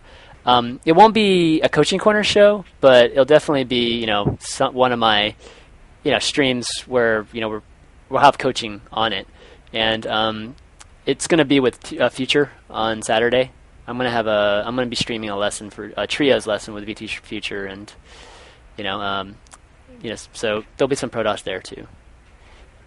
But okay, here we go. Let's load up the White Raw game. And watching through it makes you realize how much I've changed. It's crazy, man. What 1 month or 2 month will do. Oh yeah. Oh yeah. Always. I'm changing constantly. Yeah. Definitely monthly. That's the beauty of this game, man. You just can't stay stagnant. It's like so good. Yep. That's why I'm never a master. All right, here we go. 3, 2, 1, go. Cool. So it's ZVP, and I'm making. I think it was actually a 15 pool, wasn't it? Yeah. Oh, yeah. Anyways, Looks like... now I'm doing a 14 pool now because it lines up with 3 larvae perfectly. Right. So exactly. Yeah. So that's one difference. But I opened up pool first because it's a forge fast expand map. Usually, unless you're playing Sase. So I found that out the hard way, which is why you see me scouting. Because in the winners bracket, he knocked me out. So he opened gateway both times on forge expand maps. So I'm just double checking to make sure I'm okay. Just hit the probe a few times from the harassment, no problems there. And just 15 pool. I guess I made a 15 overlord. It should have been 16, but whatever. Mistake there too. And I'll just do queen 3 lings, clear out my expansion, expand there on 21. And not much to say from there, All I'm doing, and one thing I should say is my overlord scouting pattern. I always scout toward the yes, good. Counterclockwise because I can get right into the expansion to see if he did a Nexus first or a Forge first. And if he Nexus first, well, I'm gonna cheese the hell out of him. So, no problem right there. So, yep, good stuff there. Lings pop out. Huh? Why'd you pull the drone back? I was just wondering. Like, you scouted top right, and then you just pulled the drone back to your main. Oh, because you knew he was close position due to the time which you scouted him. Yep. Or when he scouted you. Yeah. Okay. Yep. That's cool. So, I missed the probe here. I'll get him in a second. And I'm doing pretty much the same build you do, except for I'm just going to spend the entire inject and then make the hatchery like a red hatch or whatever they call it. So, with this build, sometimes you can get a run by here, in which that's what I'm going to go for. And actually I get this by on the next game too, so I noticed that he wasn't probably accustomed to this type of play with a little run by. So I get in there, and I know that great, now I'm in great shape, I'm going to be able to pressure him, maybe he can lose some mining time. And so I'm not actually going to go for the probes, because, he can just attack me and go back to mining and regenerate shields. But if I go for the pylon, he has to bring his probes out that far to deal with the lings. That's Smart. good, that's good. So yeah, that's what I'm going to end up doing. I'm just going to keep harassing the pylon, make him come out, harass pylon, kill a probe here and there, and just get good positioning. So I see a probe out of position, try to nail it, whatever, missed it, blah, blah, blah, blah, blah. So back to the build, transfer, blah, blah, blah. Hatch goes down on 29. I should be making an overload on 29 too, but I make a drone because I'm bad. Injects will be going down. I have 1 creep timber. I'll be spreading that all the way to my 3rd or down the ramp, depending on how I feel. And so, at this point, it's a forge expand, okay? All I need to know is how many gas he takes, if he's getting +1 or not, and the gas timings. So, these gases are sort of earlier than I'm used to. So I'm expecting some type of tech play already, and then I'm just going to scout the forge a little bit later with my overlord. And also, another thing I do is I actually keep my overlord in his expansion quite often, because I want to see his probe count. I can see what he's chrono boosting, and there's nothing that's going to be able to deny it until the Century of Stalker comes out. But as long as I stay by the edge, I'm going to be safe to be able to get it out of there in time. So, scouting him out, see 2 gas, no more than that. I see no +1, so usually what that means to me is like a Stargate build, but there's the +1, so I know right away it's going to be some type of gateway build. So that's usually what goes through my mind. And I put down my 2 gas at 36. much like you. And yeah, so it's just typical build here. And then against gateway builds, I'll just go like, Roachling. That's what I'm going to aim for. And actually, I'm going to go for a lair before, I think, 54. So, yep, there it is, 50. I go for a lair right away. So the reasoning for this is, also because I saw a third gas, but the reasoning for this is I like to go mute on this map, and if I can get that lair really early and play really greedy and like skimp out on units and maybe hold off a gateway attack, I can get those mutas out at a really good time and do a lot of pressure on this map. It's really, really, really good. So you don't open Roach to be safe against the gateway? I'll still make the Roaches. Okay. I just make a delayed Roach Warren, so got it. And supply block myself like a pro, because that's what I do. But yeah, I'll be taking my 5th gas soon, filling my 4th. There it is. 4th is filled. Should be taking my 5th right about now. We'll see that in a second. There's the Roach Horn. And so yeah, I'm just droning up, drone. When do you add in swing speed? Oh. Yep. It should have been the 100 gas after lair, but I missed that. So it's just a mistake. So honestly, I'm already expecting seeing a 3rd gas actually Warp Prism play. That's usually what 3 gas means, either that or 2 Stargate. So especially with +1, the possibilities of 2 Stargate are just less, unless he's going to do like a two base all in. But it's White Raw. I'm expecting him to give me a macro game, so it's probably not good to assume things, but know your opponent, and then you'll be fine. Our battle's going to never be in peril. Sun Tzu, whatever. Great. So yeah, going for Carapace early. I don't think I go for Roach Speed. Where's my Spire at? Should be going down right now. I should be stop blocking myself. Come on, Spire. You're on top of my lair. There it is. Okay, good. Spire's late. Blah, blah, blah, blah, blah. Good. I should be working on my rocks. I'm not doing that. Going for a 6 gas. It's going to be long distance mind, but that's fine. As long as I get the gas, I don't care. 6 gas against 4 gas toss is really good when you go in Muta. Yeah. So that's what I'm after. Why'd you get armor, ground armor instead of melee? Just in case he goes for some type of zealot thing. Okay. Because I'm going to be going heavy Ling Muta. I'm not going to have many Roaches, so... Yeah, I know. But typically, like, wouldn't you think it'd be better to go melee? Because whenever you're going Ling Muta against Pros, you're, like, trying to do basically like a base trade situation, right? Yeah, true. That is a base trade. How does it affect the zealot situation? Does it take an extra hit with Carapace? Or? Yeah, I think it does. Oh, yeah. okay. Oh, that's huge. Okay. So it's much better against, this early harass stuff. Right. So yeah, he's doing his little Warp Prism stuff.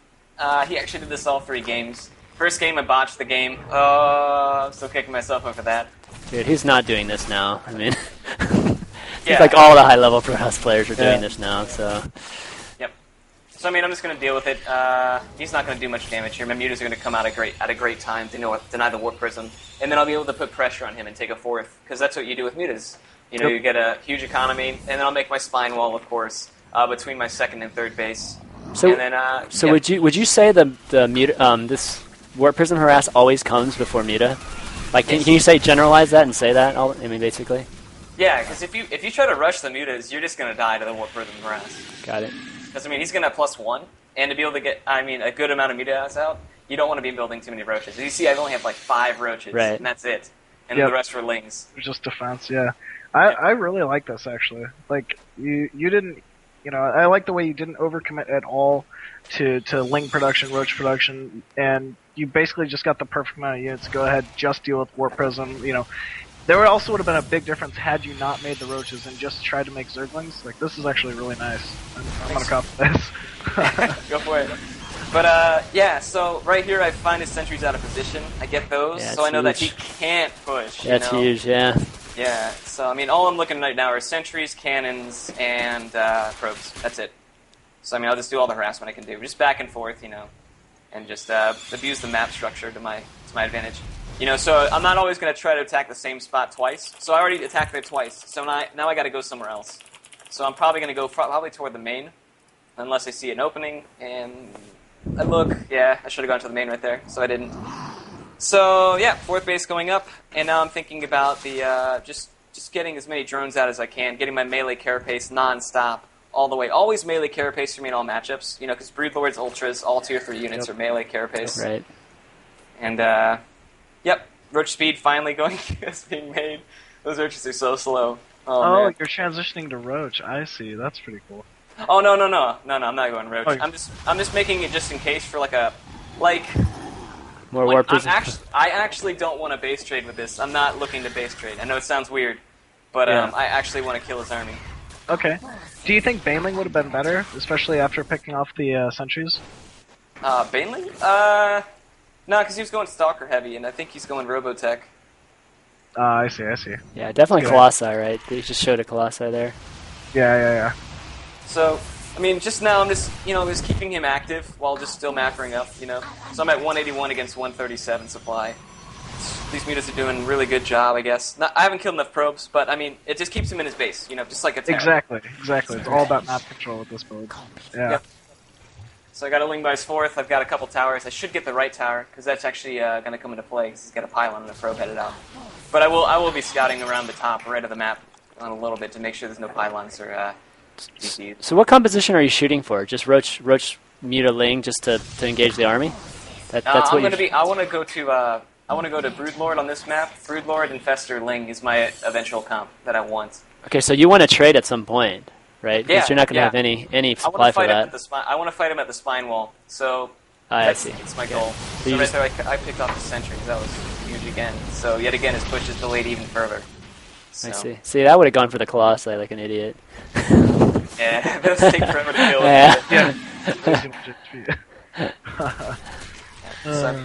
So he's just stuck in his base, not much going on. Just get my spines up. I'm gonna open up all my tech eventually. There's an infestation pit at last. Yeah. So yeah. Do you make clusters with this? Yeah, yeah. Actually, I don't know if I make any this game though. I'm not sure, but yeah. So I actually go for cannons here because it's just like turrets. Kill a turret as you remake it. And yep. And I've actually gotten really aggressive with my mutas. If I see an opportunity to actually engage Marines, if I have like 12 mutas against like 10 Marines, I actually sometimes engage it just because it delays them even more. I'm okay with delaying a push. When I'm especially when I'm on like 4 base with 8 gas, I can replenish my muta by engaging the stalkers. That's completely fine with me. So it's 12 versus 10 stalkers, right? You said Marines, so I just want to make sure. Okay, it's stalkers. Okay. Just using like other matchups too. Yeah. Oh, okay. So you did mean Marines. Okay, I wasn't sure if you. I did mean Marines. Yeah. Okay, got it. All the above. Okay, so I mean, got it. At this point, I've picked off too many sentries. It's really cut into his production ability. Because his gas, he's spending on Archons, Templar Tech, Colossi. So without those sentries, he's not going to be able to stop the Lings. So here comes his push, but because my mutas are in his main base, he keeps his stalkers there and uses his blink. So I know that his army's completely out of position right here. So I'm going to knock off the high temps, then I'm going to go for the Colossus, and then I'll go for the Archons. Oh wow, that's a really good engagement right there. Yeah, that's very, very nice. So I know it turns out to be not much to say, but I mean it's just showing you the build and how it works. And then from here he's going to make one desperation attempt, but yeah, the execution of the build's really good. Because you're not looking for a base trade, are you ever afraid that too much of your supply is locked up in Muta? And yep. Not Muta, I'm actually more afraid of like Ling. Oh, I see. Yeah, I mean, if the opportunity for the base trade's there, sure, I'll go for it, If I see it, go for it. But this game, I mean, it's such a big map. I can remax no problem. My Krieg spread's halfway to his base. I've got the spine wall. I'm going to be pretty good to engage. At least that's my thoughts, so. Yeah. No, it definitely is, especially the way you have it set up. So, yeah. So I'm going into Greater Spire now. I'm going into Broodlords. No pathogen glands because I'm bad. Who needs pathogen glands, right? Adrenal glands. What are those? Oh, did I not get them again? Jeez, man. Dude, you're like me, man. I always forget that too. I didn't used to see the point, but they're actually it's not as bad, yeah. I mean, Lings are so they're actually pretty viable in late game now. So everybody gets them now. Yep. So actually engage the stalkers there. It doesn't matter. I have the gas to replenish the muta.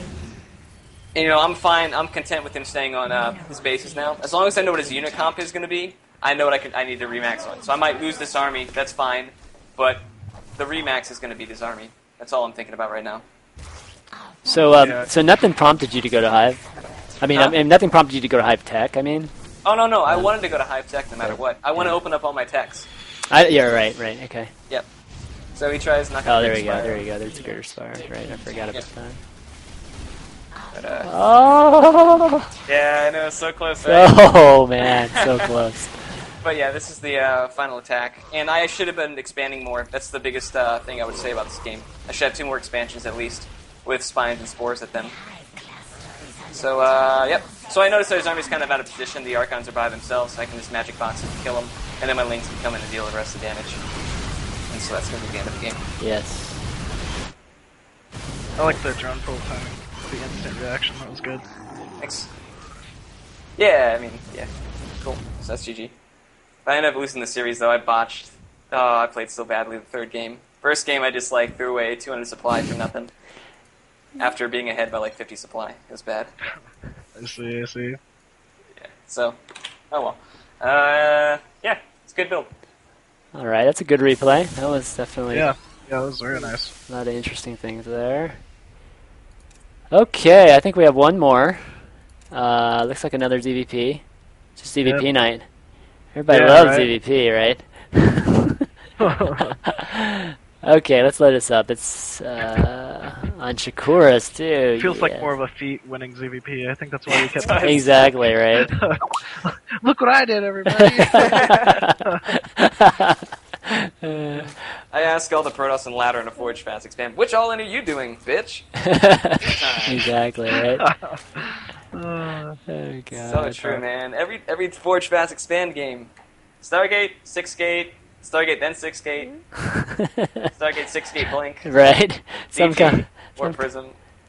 Some combination of that shit. Or it's, Sentry Warp Prism, block your fucking ramp, and warp in like 6 zealots in your base. Yeah. But, yeah. That's actually easy to scout now, so I'm actually happy. Oh, is it? Yeah. Really? Oh, talk me through that. Yeah, 3 Yeah, gas. Right. You see 3 gas and +1, you should expect Warp Prism. okay, I'm gonna keep that in mind. I that never just like stood out to me, I guess, but that would be really nice. Yeah, I mean, if you see him make like early Sentry, like 3 to 4, I mean, I don't know, I'm really aggressive with my Overlord against Forge Fest. I mean, I have him flying around the base nonstop. So they'll always make like 2 to 3 gates, you know, by the time the core is like, I don't know, are pretty much done for like about 20 seconds. And they're trying to get out those 4 Sentry, and they're going to go 3 gas. So I mean, once you see that, you know it's going to be a Warp Prism drop. Oh, wow. Okay. Yeah, that's really nice to know, actually. Huh. Thanks. Good I'm gonna stuff. stomp that stuff. Yeah. No Stomp problem, on man. stuff. You should just like 3 gas. You're fucking warp prisming, bitch. Yeah, right. You better change tag, motherfucker. Dedicated stomping your drop to tight. Exactly. Alright, let's get this started. Alright, 1 second. I'm at 2 minutes. All right. Okay. You good, Titan? Yep. Alright, 3, 2, 1, go! Alright.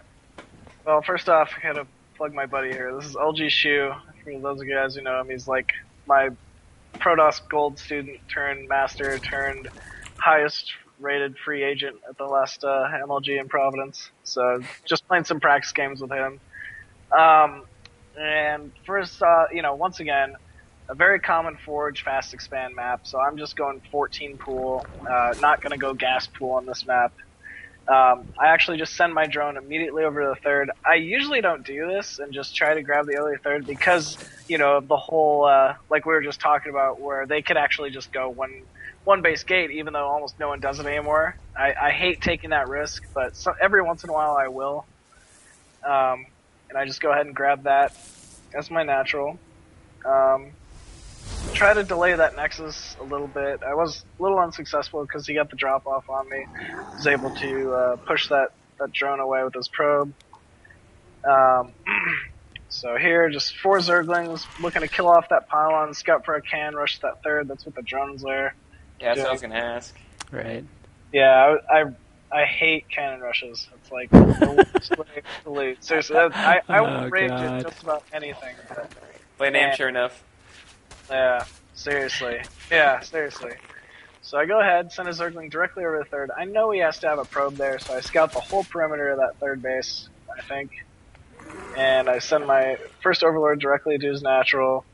Typically, that second Overlord that's going up above to the top, I would actually have in between my main and his. I don't know what it's doing up there. Just messing up, I guess. And so, then I'll go ahead, take those all-night watchtowers, and leave a Zergling outside his ramp at his natural, so I can scout for any sort of probes that are moving out. There we go. So, once again, like I said before, if I take a third base as my natural, I will delay my queen in order to get my second queen, in order to get my natural sooner. So that's exactly what I've done. I've gone ahead, done that. Now I'm going to go ahead and start my second queen, probably. Yep, I do at my third base. And here, the only thing I need to be doing is I need to position that Overlord's behind his natural so I can scout his Vespene Geysers at his natural so I can see the timing on those. But other than that, I'm really just droning. Just standard, boring, early ZVP. Scout the perimeter of that third, because I know there's a probe in there. There always is. Right. This guy loves making probes and loves putting pylons in bases. And because of the little smart ass he is, he puts it directly in the center of the map. Or the base. Yeah. Got it. He puts it right in the middle. Awesome. What a punk. Yep, he's too smart for me now. So, still droning. Take both my Vespene Geysers 36. Go ahead and start mining them. Now I want to try to, drone up that natural. I do find the probe eventually. So, there we go. But you thought you got him before the pylon went down too. Yep. I made a pylon directly in the center of my fort, so it not only delays my fort, he can put in a bunch of zealots and harass me still. Oh man, this is gonna be tough. Yeah. Oh, he's a smart guy, man. He does this stuff all the time. But anyways, should start speed here. Please start speed. Nope, looks like I'm not gonna start speed. Anyways, so Roach Warren, Evolution Chamber, I usually do it around 54, 55 supply, somewhere around there, just because it's exactly what I watch an ST do every single game. Seems like pretty good timing to me. Go ahead, there we go. Go ahead, I start my speed. Third queen's done. Should go ahead and start my lair up. That should be where my second 100 Vespene goes to, even though it has not. There we go, lair. Third gas at my natural immediately. Still droning though. And now at 70 supply here, or a little bit after 70 supply, because I scout that gas at my, or it is natural, I will probably drone up to about 75 supply, then start up unit production. So here we go. I'm researching melee upgrade because I'm not sure yet if I'm going Spire or if I'm going like Roach into like Infestor. And so melee leaves you open for both because melee is obviously still a great upgrade late game with either Broodlord or Ultra. You can still go Muto with it. The only thing you can't do is do like obviously a really heavy Roach timing, which is not something you'd want to do on this map anyway because the natural is so easily like controlled for Protoss, just 2 force fields, and it doesn't matter how many roaches you have, you're not getting them in there. Right. Yeah. So, I don't even know what I do this game. Let's see. I put down another macro hatch, and I don't see a Spire, so it looks like I'm going Roach Infestor. So I go ahead, get my Roach speed, put down my Infestor mound, or Infestation pit, and secure all my Vespene Geysers. So here I have that Zergling outside as natural, so I know for a fact there's no units that are going to be making their way to my to my third right now. So I try to retake that Solnoggle Watchtower. And I need to be spawning larvae. So you weren't worried about double Stargate at any point there? No, because you typically with double Stargate, I would see either a lot more Phoenixes or a lot more Void Rays at this point in the game. Okay. Like it's. Well, I mean, at the point in which you like went Infestor round, I mean, it was before that though, right? Yeah. Well, with double Stargate, it would have definitely hit by then. He would have been chrono boosting out a ton. Yeah, got it. There's an Or Phoenix, so yeah. So, anyways, go ahead. Pathogen Gland. I'm saving larva because if I can, I'd like to keep droning a bit. I'm not quite at like that 80, 90 drone count that I'd like to have late game.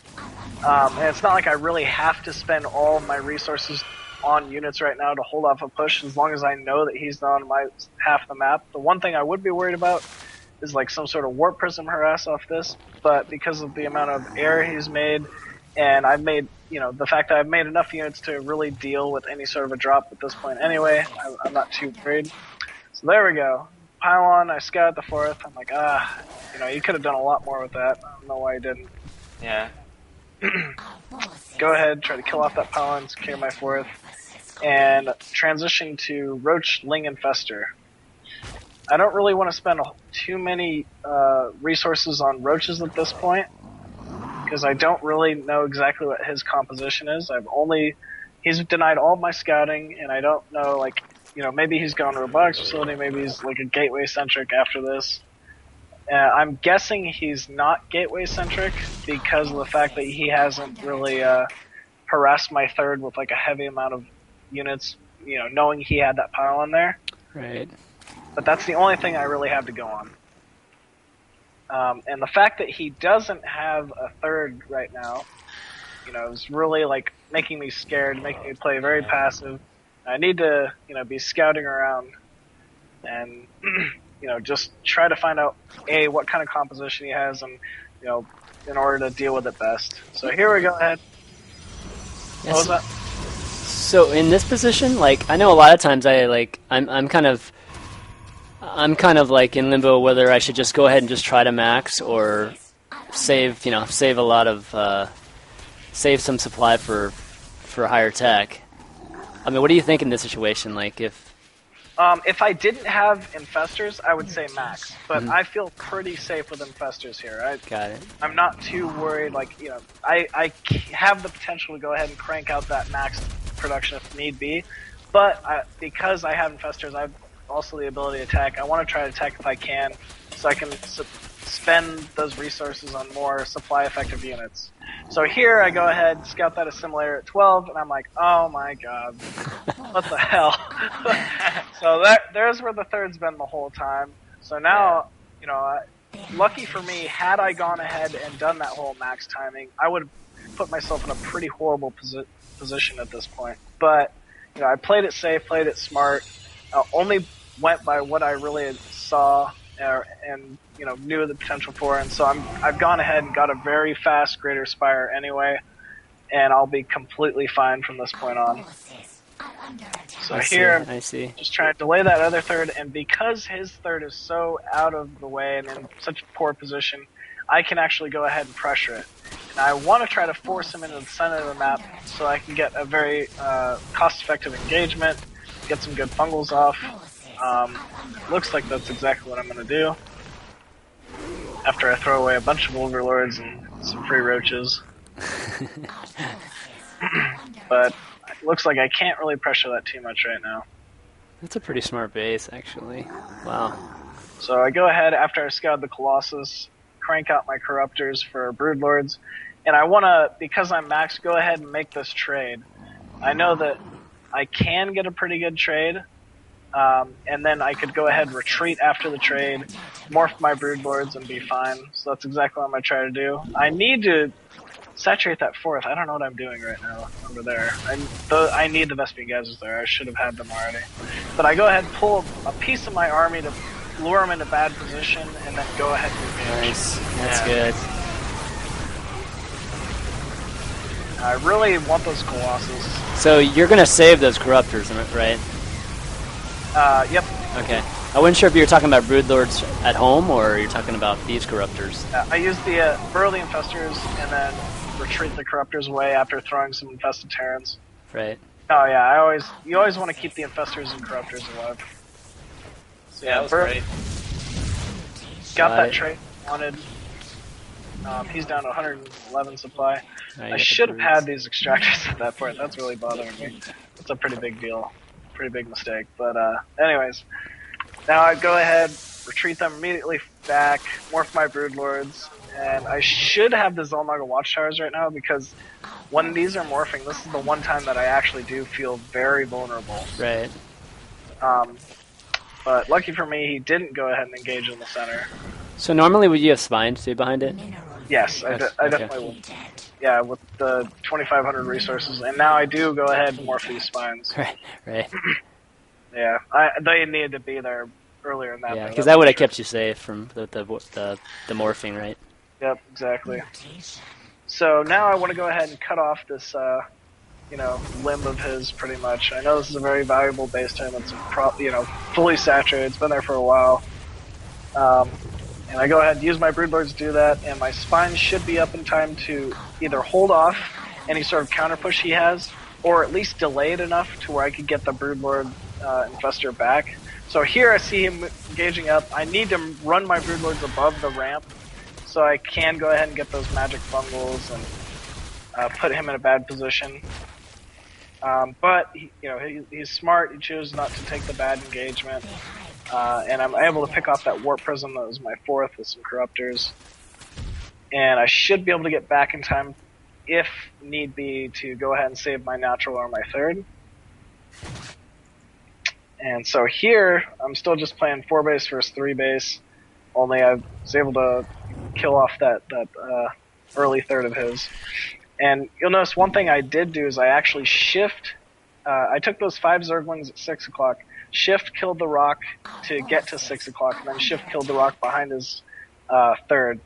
And I really kind of planned this good engagement from very early on. You can put yourself, it's because of his cannon placement. It's always very easy, or a lot better for him. You try to engage into his cannons like this, but a lot of Protosses won't go ahead and put those cannons behind their 3rd. But this is, an alleyway that you can attack from, just like in the center of the map. Right. So, and with Broodlord Infestor, especially, it's a much better engagement point than the direct center of the map, where he has a lot of space to move around. Here, I really want these compact little aisles to get my good fungals off at, put him in a poor position. No, that's so good, man. Yeah. So I go ahead here, force the engagement. And I know that he has to save his base because his main and natural are mined out. So that's why I'm going ahead and just throwing all the infested Terran energy here, because I'm not worried about a retreat.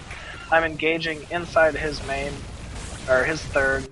And so if he were to retreat here, he would have given up the game anyway. Right. All I'm really wanting to do is just kill that 3rd. And you go straight in the main anyways. So yeah, exactly. Got it. No, that was well played. Yeah, I love how you put the infested Terrans to the right side, the wings to the left. Yeah. That looks great. It's a great surround right there. Yep. Yeah. Thank you. There's not much to say on that. Yeah, not much, man. Yeah. The only thing I wonder is, do you ever, make an Overseer after Lair? I know for every single matchup, whenever I hit Lair, I always make an Overseer. Oh, right. And always scout. You're completely right. It's something I need to do. It's more just, I'm one of the greediest bastards alive, and I don't like to sacrifice that.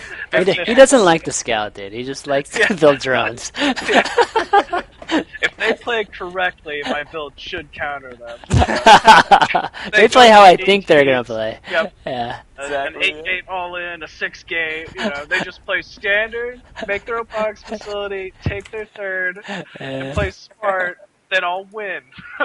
That's exactly how the game should go. It's perfect. Yep.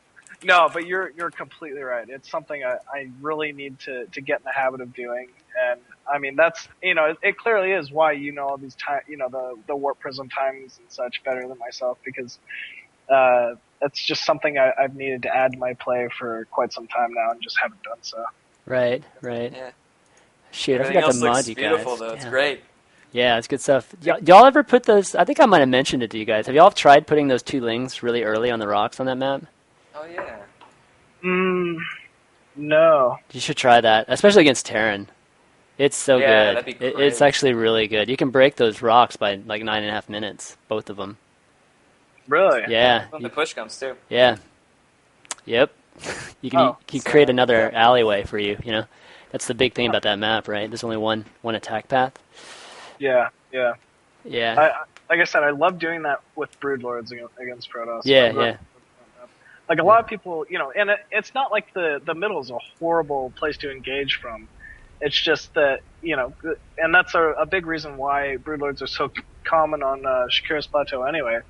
but it's so much better for some reason, just right behind that third. Yeah, it makes sense. There's a ramp, right? And there's usually a base there, so it's even more of a choke. Like, yep. Yeah, that's so good. Yeah, so many buildings in the way, so it's hard for him to maneuver his units through there. Yeah. The cannons are on the wrong side. It's perfect. It's really definitely. All right, well, I think that concludes the analysis and replay portion, and I think we'll just go straight into Q&A. You guys cool with that? Sure. Yeah. All right, everybody on stream, let's. This is your time. Your time to basically ask vVvTitan, EGMachine your questions, and any matchup doesn't matter. I think you guys are open, and we'll try to go alternate with you guys with the questions. So let's hear the questions. God, it's like this every week. I swear. Let's hear the questions, and there's a dead silence. Yeah. Yeah, sweet. Fuck yeah. Well, we gotta be on the front page now. We got 63 points. Holy shit. Nice. Okay, yeah, we're number 10. I should have started this thread later. I think Bill's right. I think the what's hot has a lot to do with velocity, from now. So I think next time I won't start the thread so early. All right, here we go. Let's see. Okay, so I have two. Actually, I had a question from before. I forgot. Okay, so this is from Nostalgia Alex, who disappeared now. But knowing that Terran will probably go tanks against you with Marines, why did you decide to? This is for you, Machine. Why did you decide to place the Baneling nest at the front of your expo? Were you sure you would be able to stop any aggression outside your expo, or was it because you were afraid of drops in the back? You're talking about the Shakura scam, was it? Yeah, Shakura. I remember you basically built the Baneling nest to help block your ramp. Yeah, it's to help block against Hellions. Like, I'm trying to create a funnel for him to basically so he can't really run too many units through like those Hellions. And if he does, like, it's only through a select couple paths that I can catch, as he comes through. And the other reason why I do it on that map specifically is because he has to have vision of the high ground in order to do so. So I'm not really worried about a siege tank bus taking out my Evo chamber and my Baneling nest, because he'd have to have like a barracks with it or like a medevac or something. And so by that point, I'd have map control with Needless anyway. Right. Okay, I see. Makes sense. Okay, let's see the next one. How about this one for you, Titan? Let's see, where is it? Shit, I just lost my place. Okay, so what do you think about hidden Nidus Worms in late game for quicker reinforcements? I don't think that makes sense, because the Nidus Worm, if you're rallying your hatcheries to your Nidus Worm from all your hatches, your hatches are all across the map, right? Take Shakuras, for example. One's bottom, top, mid, right? And right. So if you're rallying to a Nidus, maybe in the main or in the middle of the map, they're going to get there. And then you have to spit them out one by one out of the Nidus, So it's not really reinforcement, it's actually just like the same amount of time for nothing. And then also you're vulnerable too, because you have to spit them out one by one. Right. No, that's my opinion. Oh yeah, the one by one thing. That's a good point. I mean, the only thing it might work on Tall Dareen, but then again, your bases are pretty far too. Oh, maybe the first 3 hatches would work, but other than that, not too much. Right. Okay. It says, "Hey, Machine, I guess this is from a Protoss point of view. What's the best way to fend off early Ling pressure? I guess kind of like what you did, Titan in that game, or a 7 pool probably, or that type of thing." Well, walling, obviously scouting ahead, like knowing, exactly the amount of units you're up against, so you can go ahead, like chrono boost out the extra Zod or whatever if you need to. And then, honestly, sentries are the biggest counter to early Zerglings ZVP, like whether it's, trying to defend your main ramp or trying to go ahead and secure an expansion. Sentries seem to be the way to go with the force fields. Okay. Okay. This one's for you, Titan. How do you stop a Zerg from winning if you fail a 6-gate? That's what? You can't. All right. Next question. How do you counter meta play with Roach Hydra Infestor? Ooh. Oh, that's Okay, so when someone goes muted, they're trying to deny your third base. So you have two options: either take a quick third and get away with it, or you're gonna have to make Hydras first and then take your third. Okay, and then at that point, you're pretty much Roach Hydra. You're behind him in resource count. But then again, you got to think about larva efficiency. So if they're going Muta, most likely they're going to be like Muta Ling or something like that. They're going to have a mobile army and such. But if you just play defensive, get your nice high Roach Hydra count, good upgrades, plus 2/2, and then move out with the push on his third base, you can do really good damage and probably win the game there. Another way is you move on his third, he'll move his spines there, then you switch all the way around to his second, and then you just kill him right there. Because, just like we saw earlier. Right, exactly. Yeah. Exactly. Yeah, actually, there's my last lesson with, I think, Machine, right? It was our last lesson, right, Machine? Yep. We went over that. You should watch the VODs for that. It's really good. Basically, we went Muta Ling versus Roach Hydra Infestor like all night. So it was good stuff. Yeah, that's good stuff. I still say the base trade scenario is good for Muta Ling, but yeah. Okay, Dear Machine, when I go Infestor, I never know how to engage, or never know when to engage, especially when they go Colossus or Colossi. How do you find a good place to engage? Wait, Muta Infestor, did you say? No, sorry, it's just when he goes Infestors in general. So probably like Roach Infestor or Roachling Infestor. How do you find a good place to engage? It's, as Zerg player, you always want to engage in the center of the map, or wherever is the most open against Protoss, unless he's really kind of stacking units. Once they add Colossus in there, he outranges your fungals, so it's really just like you have to have like a big arc. It's not like you're going to sit there, catch a bunch of units like that last game in a little alleyway and just continue to fungal them, because you'd slowly be losing all of your infestors. So clearly you want to try to lure them out either by using small groups of units and retreating them kind of to pull them out of a good well defended position, or just waiting for him to try to do a timing attack and then catching him in the center. I see. Okay. ZVT, this is perfect for you, Titan. Your opponent opens reactor Hellions and kills all your Lings. You hide on the map for scouting and it denies further Ling scouting. How do you scout deal with the one base contain all in? Wait, is the Terran on one base or you're on one base? I think the Terran's on one base. Yeah, Terran's on one base. So yeah, that's a Marauder Hellion sounding like build right there. Yeah, I mean, honestly, if you do the build that Machine showed tonight, I mean, you're going to be safe. I mean, even if remember, he lost all his Lings, a ton of drones, but he's stuck with his build of 36 gas. When the lair starts, the next 50 gas, the Bane Nest and a Evolution Chamber, and then 150 gas after that is, Carapace. You just stick with the build, and when you hit the lair, you get your ass to make an Overseer and get it in there and find out what he's doing. And there's also other things you can scout. You can scout if he has 1 gas, 2 gas, what add-ons he has, and just throwing Overlords in there, getting in position, mapping out your Overlords. Another thing you can do is draw every map and draw your first 3 to 5 Overlords into position, so you can keep scouting these one base all-ins and know his unit comp. Stick with the build, and then just make sure you have the right units to deal with it. That's it. Okay, it's a good one. Okay, let's see. It looks like there's just a few more. Okay, there's one I missed up here. When someone goes double Stargate, how do you defend your third? I don't. Is that to me? Yes. Okay. Well, scouting it ahead of time is sort of the big part, because you don't want to overreact like you would if it was like a single, or if it was single Stargate and you overreacted, you'd be in trouble. But really, getting an extra queen and then a good 4 or 5 spores will defend against any sort of double Stargate Void Ray play. And then it's completely different with the Phoenixes, like either a mix of Phoenix or just pure Phoenix. You're really just trying to keep your units in good position. Don't extend out too far with your queens so that they get caught out of spore range. And then just once again have spores placed all the way around the hatchery, not just on a single side. And make sure you have them in the mineral line as well, so that they're not going to prevent you from mining or pick off extractors or anything like that. Okay, next question. Okay, can I say something about that really quick? Yeah, sure. It's just about scouting it.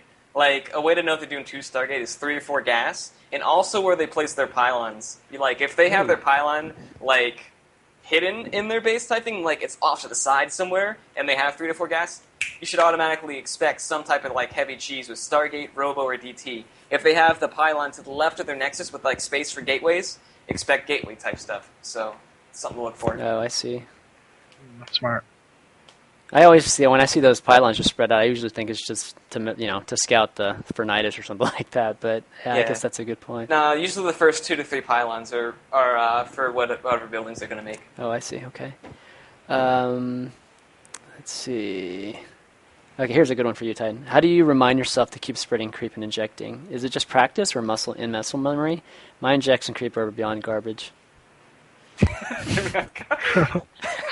Honestly, it's just priority list inside your head. You're trying to always look for something to do, and the priority at the time might be spending larva hitting your inject, but eventually you're going to get to your creep tumors. You just prioritize what's most important: the attack, the inject, the larva, then creep tumor, whatever, and then you just learn by muscle memory from there. Okay, how about 2 more for each? So first one for Machine. It says, Machine, when is it a bad time to go Muta in ZVP? I'm assuming against 2-star openings you shouldn't, right? How to have hints Protoss is going 2 to 3 Stargate with actually seeing them, thinking it's only 1 star? That's a good question. I think a lot of people, that's kind of why I asked that question earlier, right? Like, how do you know it's not double Stargate versus a single Stargate? Well, typically if it's a single Stargate, they're not going to just open a single Stargate, make 1 Phoenix, and run it to your base. It's going to be a Void Ray, and it'll typically be either a single Void Ray or 2 Void Rays. Double Stargate opening with Void Rays would either be they show nothing and then come out with 5 Phoenix, or it would be 4 Void Ray. Or obviously if you can scout it ahead of time with an Overlord, then you know for sure. But so if you only see a single Void Ray or 2 Void Rays, you're pretty safe to go ahead and open Muta against it. But as far as builds that are bad to open Muta against, 2 Stargate, obviously, Mass Phoenixes just crush Mutalists. They can just keep engaging, and eventually just wear you down. And you can never really regain any sort of composure in the game off of that.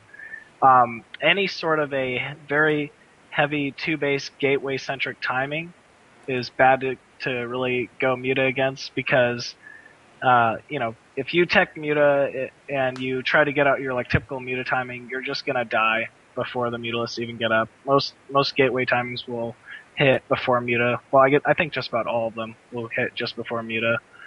Blink Stalker openings aren't good, but once again, that'd be another gateway timing. And then even if you do manage to go ahead and hold off a 2 gate or 2 base timing, gateway centric timing, you'd have to put down 8 or 9 spines, and so your economy would be you just got hit by the timing anyway. Right. So you pretty much would kill yourself. So those are all the times in which case it's not really good to go Muta. The times which it is good to go Muta, like I said before, any sort of 1 Stargate opening I love to go Muta against, and then robotics facility openings as well.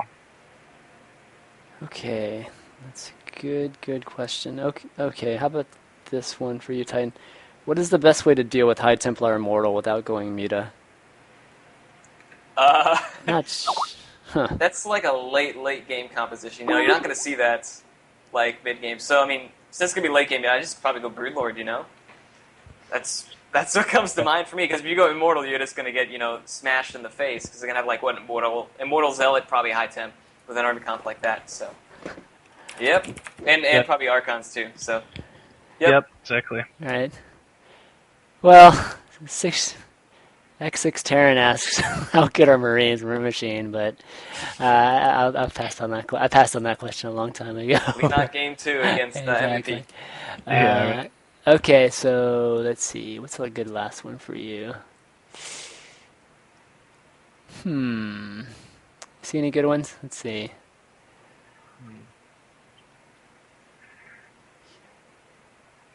What's safe to Tron? Here's one asking you, I guess, from a PvZ standpoint. I guess when the Zerg goes Mutaling, What should the Protoss do? Blink Stalker, and then typically, so like even if you're opening Robo or something, and you chrono out that first observer, you scout, you see that Mutalisk production, or that Spire go down, you want to immediately just not make any more gateway units, and then either throw down your 2 Stargates, or if you already have a single Stargate, keep chrono boosting out Phoenixes, and then add in like a second Stargate. That's one way to deal with it. Then the other would be, your typical just blink Stalker. You want to make sure you secure a third. Right then, you need to have a third to really deal with Mutiling. You're not gonna hold it up, have any sort of a chance if they just continue to 2 bases. And then you kind of just play extremely defensive with Stalker, and then maybe even transition to Archon, because typically they're going to be going, obviously, like Mutiling Bane for the most part, and then going for that sort of base trade style. And then High Templar also. So Stalker, High Templar, leave a few Templar back just to get some good storms when they do go for the base trade style, and then move out and basically try to go kill all of their tech, all of their production facilities, and bring a few probes so you can go ahead, put down the extra pylons that you're going to need to survive the base trade sort of style. Oh man, that's too good advice, man. Yeah. Man, you're just giving away Zerg secrets here. That sucks. Yeah. It's very good. But, dude, all these questions on CVP. I wonder what the matchup is everybody's having problems with. Jesus Christ. I have to release the percentages soon. Exactly. Yeah, right? Can't wait. Okay, last question. Here we go. What's the proper response to scouting War Prism Sentry play? Like, what should you do? Oh, okay. You have to have roaches no matter what. So you got to get roaches and you got to get a spire. So first off, you have to make sure you have like 4 to 5 roaches in your main. I go for 5 and 1 spine, because they're going to drop 4 sentry out of the war prism, because that's all it fits, and then they're going to warp in zealots after force fielding in your drones. So if you get the roaches out already with the spine, you're pretty much going to deny 1 or 2 of the sentries right away. Another way they try to do it is they'll drop by your ramp and then force field your ramp and then warp in. Right. But yet again, if you have the roaches and the spines in place, you're going to be able to get out enough, because you have 7 larvae on your main hatch to be able to spend on units, and you're going to be able to hold off that attack no problem. So that's the way to deal with the beginning. Then you go into then you got to get a spire, which will also help you late game, because you're going to eventually go into broodlords. You can either get corruptors, mutas. I don't care what you choose. I usually go mutas because I like to harass and do multitask type stuff, and then you just deny the war prism and just expand, go into late game. Okay, so because that's something I struggle against a lot. Actually, I think that new sort of war prism style is just my bane at the moment. It's so hard to deal with. So with the version that they drop at the ramp, I mean, I totally get why you have roaches in the main, and that's definitely probably the higher percentage play. But do you have enough? You split them up, yeah. Well, okay, so you have 8. You probably have 8 roaches total, and you split 4 and 4, or? Yeah, I usually go between 8 and 12, honestly. Okay. Because I mean, no matter what, they're doing like a 2-base high gas play. Right. So I mean, even if you make around 12 roaches, you're still gonna be okay. You're gonna be 3 bases. He's investing a lot into these sentries, and you're gonna end up just denying it completely, and you can just drone your ass off. So, I mean, it's no problem. But that roach production is usually earlier than the typical 60 drone, 60 drone, you get to 60 drones type of thing, right? Yeah. I've noticed the war prism comes around, 82, 83 supply? Oh, okay. Yeah, that's definitely. You can still get your 70 drones out or so. Oh, okay. So you don't have to change the timing at all, like against 6 not game. Really. No. Oh, okay. Well, that's pretty easy then. That's pretty easy then. At least that's what I've experienced. I don't know. What about EGMachine? Is that close? Yeah, no, I do it typically about the same, I'd say. Okay. I have some sort of, yeah. Sorry. No, that's cool. All right, so I guess that concludes I'll just, that'll be the last question. And I guess right now, I'll let you guys, kind of give your shout-outs. This will be like the first time I've ever let you guys give shout-outs, which is I'm realizing now. It's like, what the fuck? I totally forgot that all the time. But why don't we start with EGMachine? All right. Well, once again, thank you guys very much for watching this. Hopefully, make sure you guys tell all your friends. we're gonna try to make this sort of a pretty common occurrence here, at least for a while. See what we can do with it. But yeah, we wouldn't be doing this if you guys weren't watching. So thank you for that, and thank you, Chris, for allowing me to come on here and do this with you. And thank you very much, Titan, for giving me your perspective here. It's really awesome getting to work with you, and guess we'll be doing this again here in the future. And I'd like to thank my fans, and make sure you guys all follow me on Twitter at MachineUSA. Okay, you're up, Titan. Yeah, thanks for watching, guys. Come back again, tell your friends all the same stuff you said. And you can follow me on Twitter at vVvTitan. Pretty simple, no space, nothing like that. And this is really good stuff, okay? So if you don't come back, I don't know. Just, I don't know. You don't come back, screw you, man. Okay, screw you. What's wrong with you? What's wrong with you? I'm going to dignify you with a response. Exactly. Yes, but yeah, definitely, guys. We're going to make this, more of a formal thing. Again, this is like episode 1. We'll have an episode every week. I'll probably still have some coaching from here or there. Whoever wants me to, whoever's generous enough to let me stream their coaching. My whole purpose, guys, is to really help everybody learn how to play this game better. And like some people have said before, I'm not making any money from this, so I don't actually even plan to. I mean, any money from YouTube, or even if we get partnered here, I'll just reinvest in this. So this is really a project for the community. There's no me trying to become a caster or anything like that. Nothing like that. It's just for you guys. So support it, spread the word, and hopefully you guys enjoy it. And I'll get the VODs up on YouTube by tomorrow. In the meantime, you can view the VODs here on ChanmanV. The videos down below. I'll label it right after this. So, all right, guys, it's great session. Next week, same time, guys. Yep, Sound good? good? Yep, sounds good. We'll have you guys play and tell them what each other's weaknesses are. That'll be good stuff. So, okay, guys, I will let you guys go. Gonna shut off the stream. Good night, everybody. See you later. See you.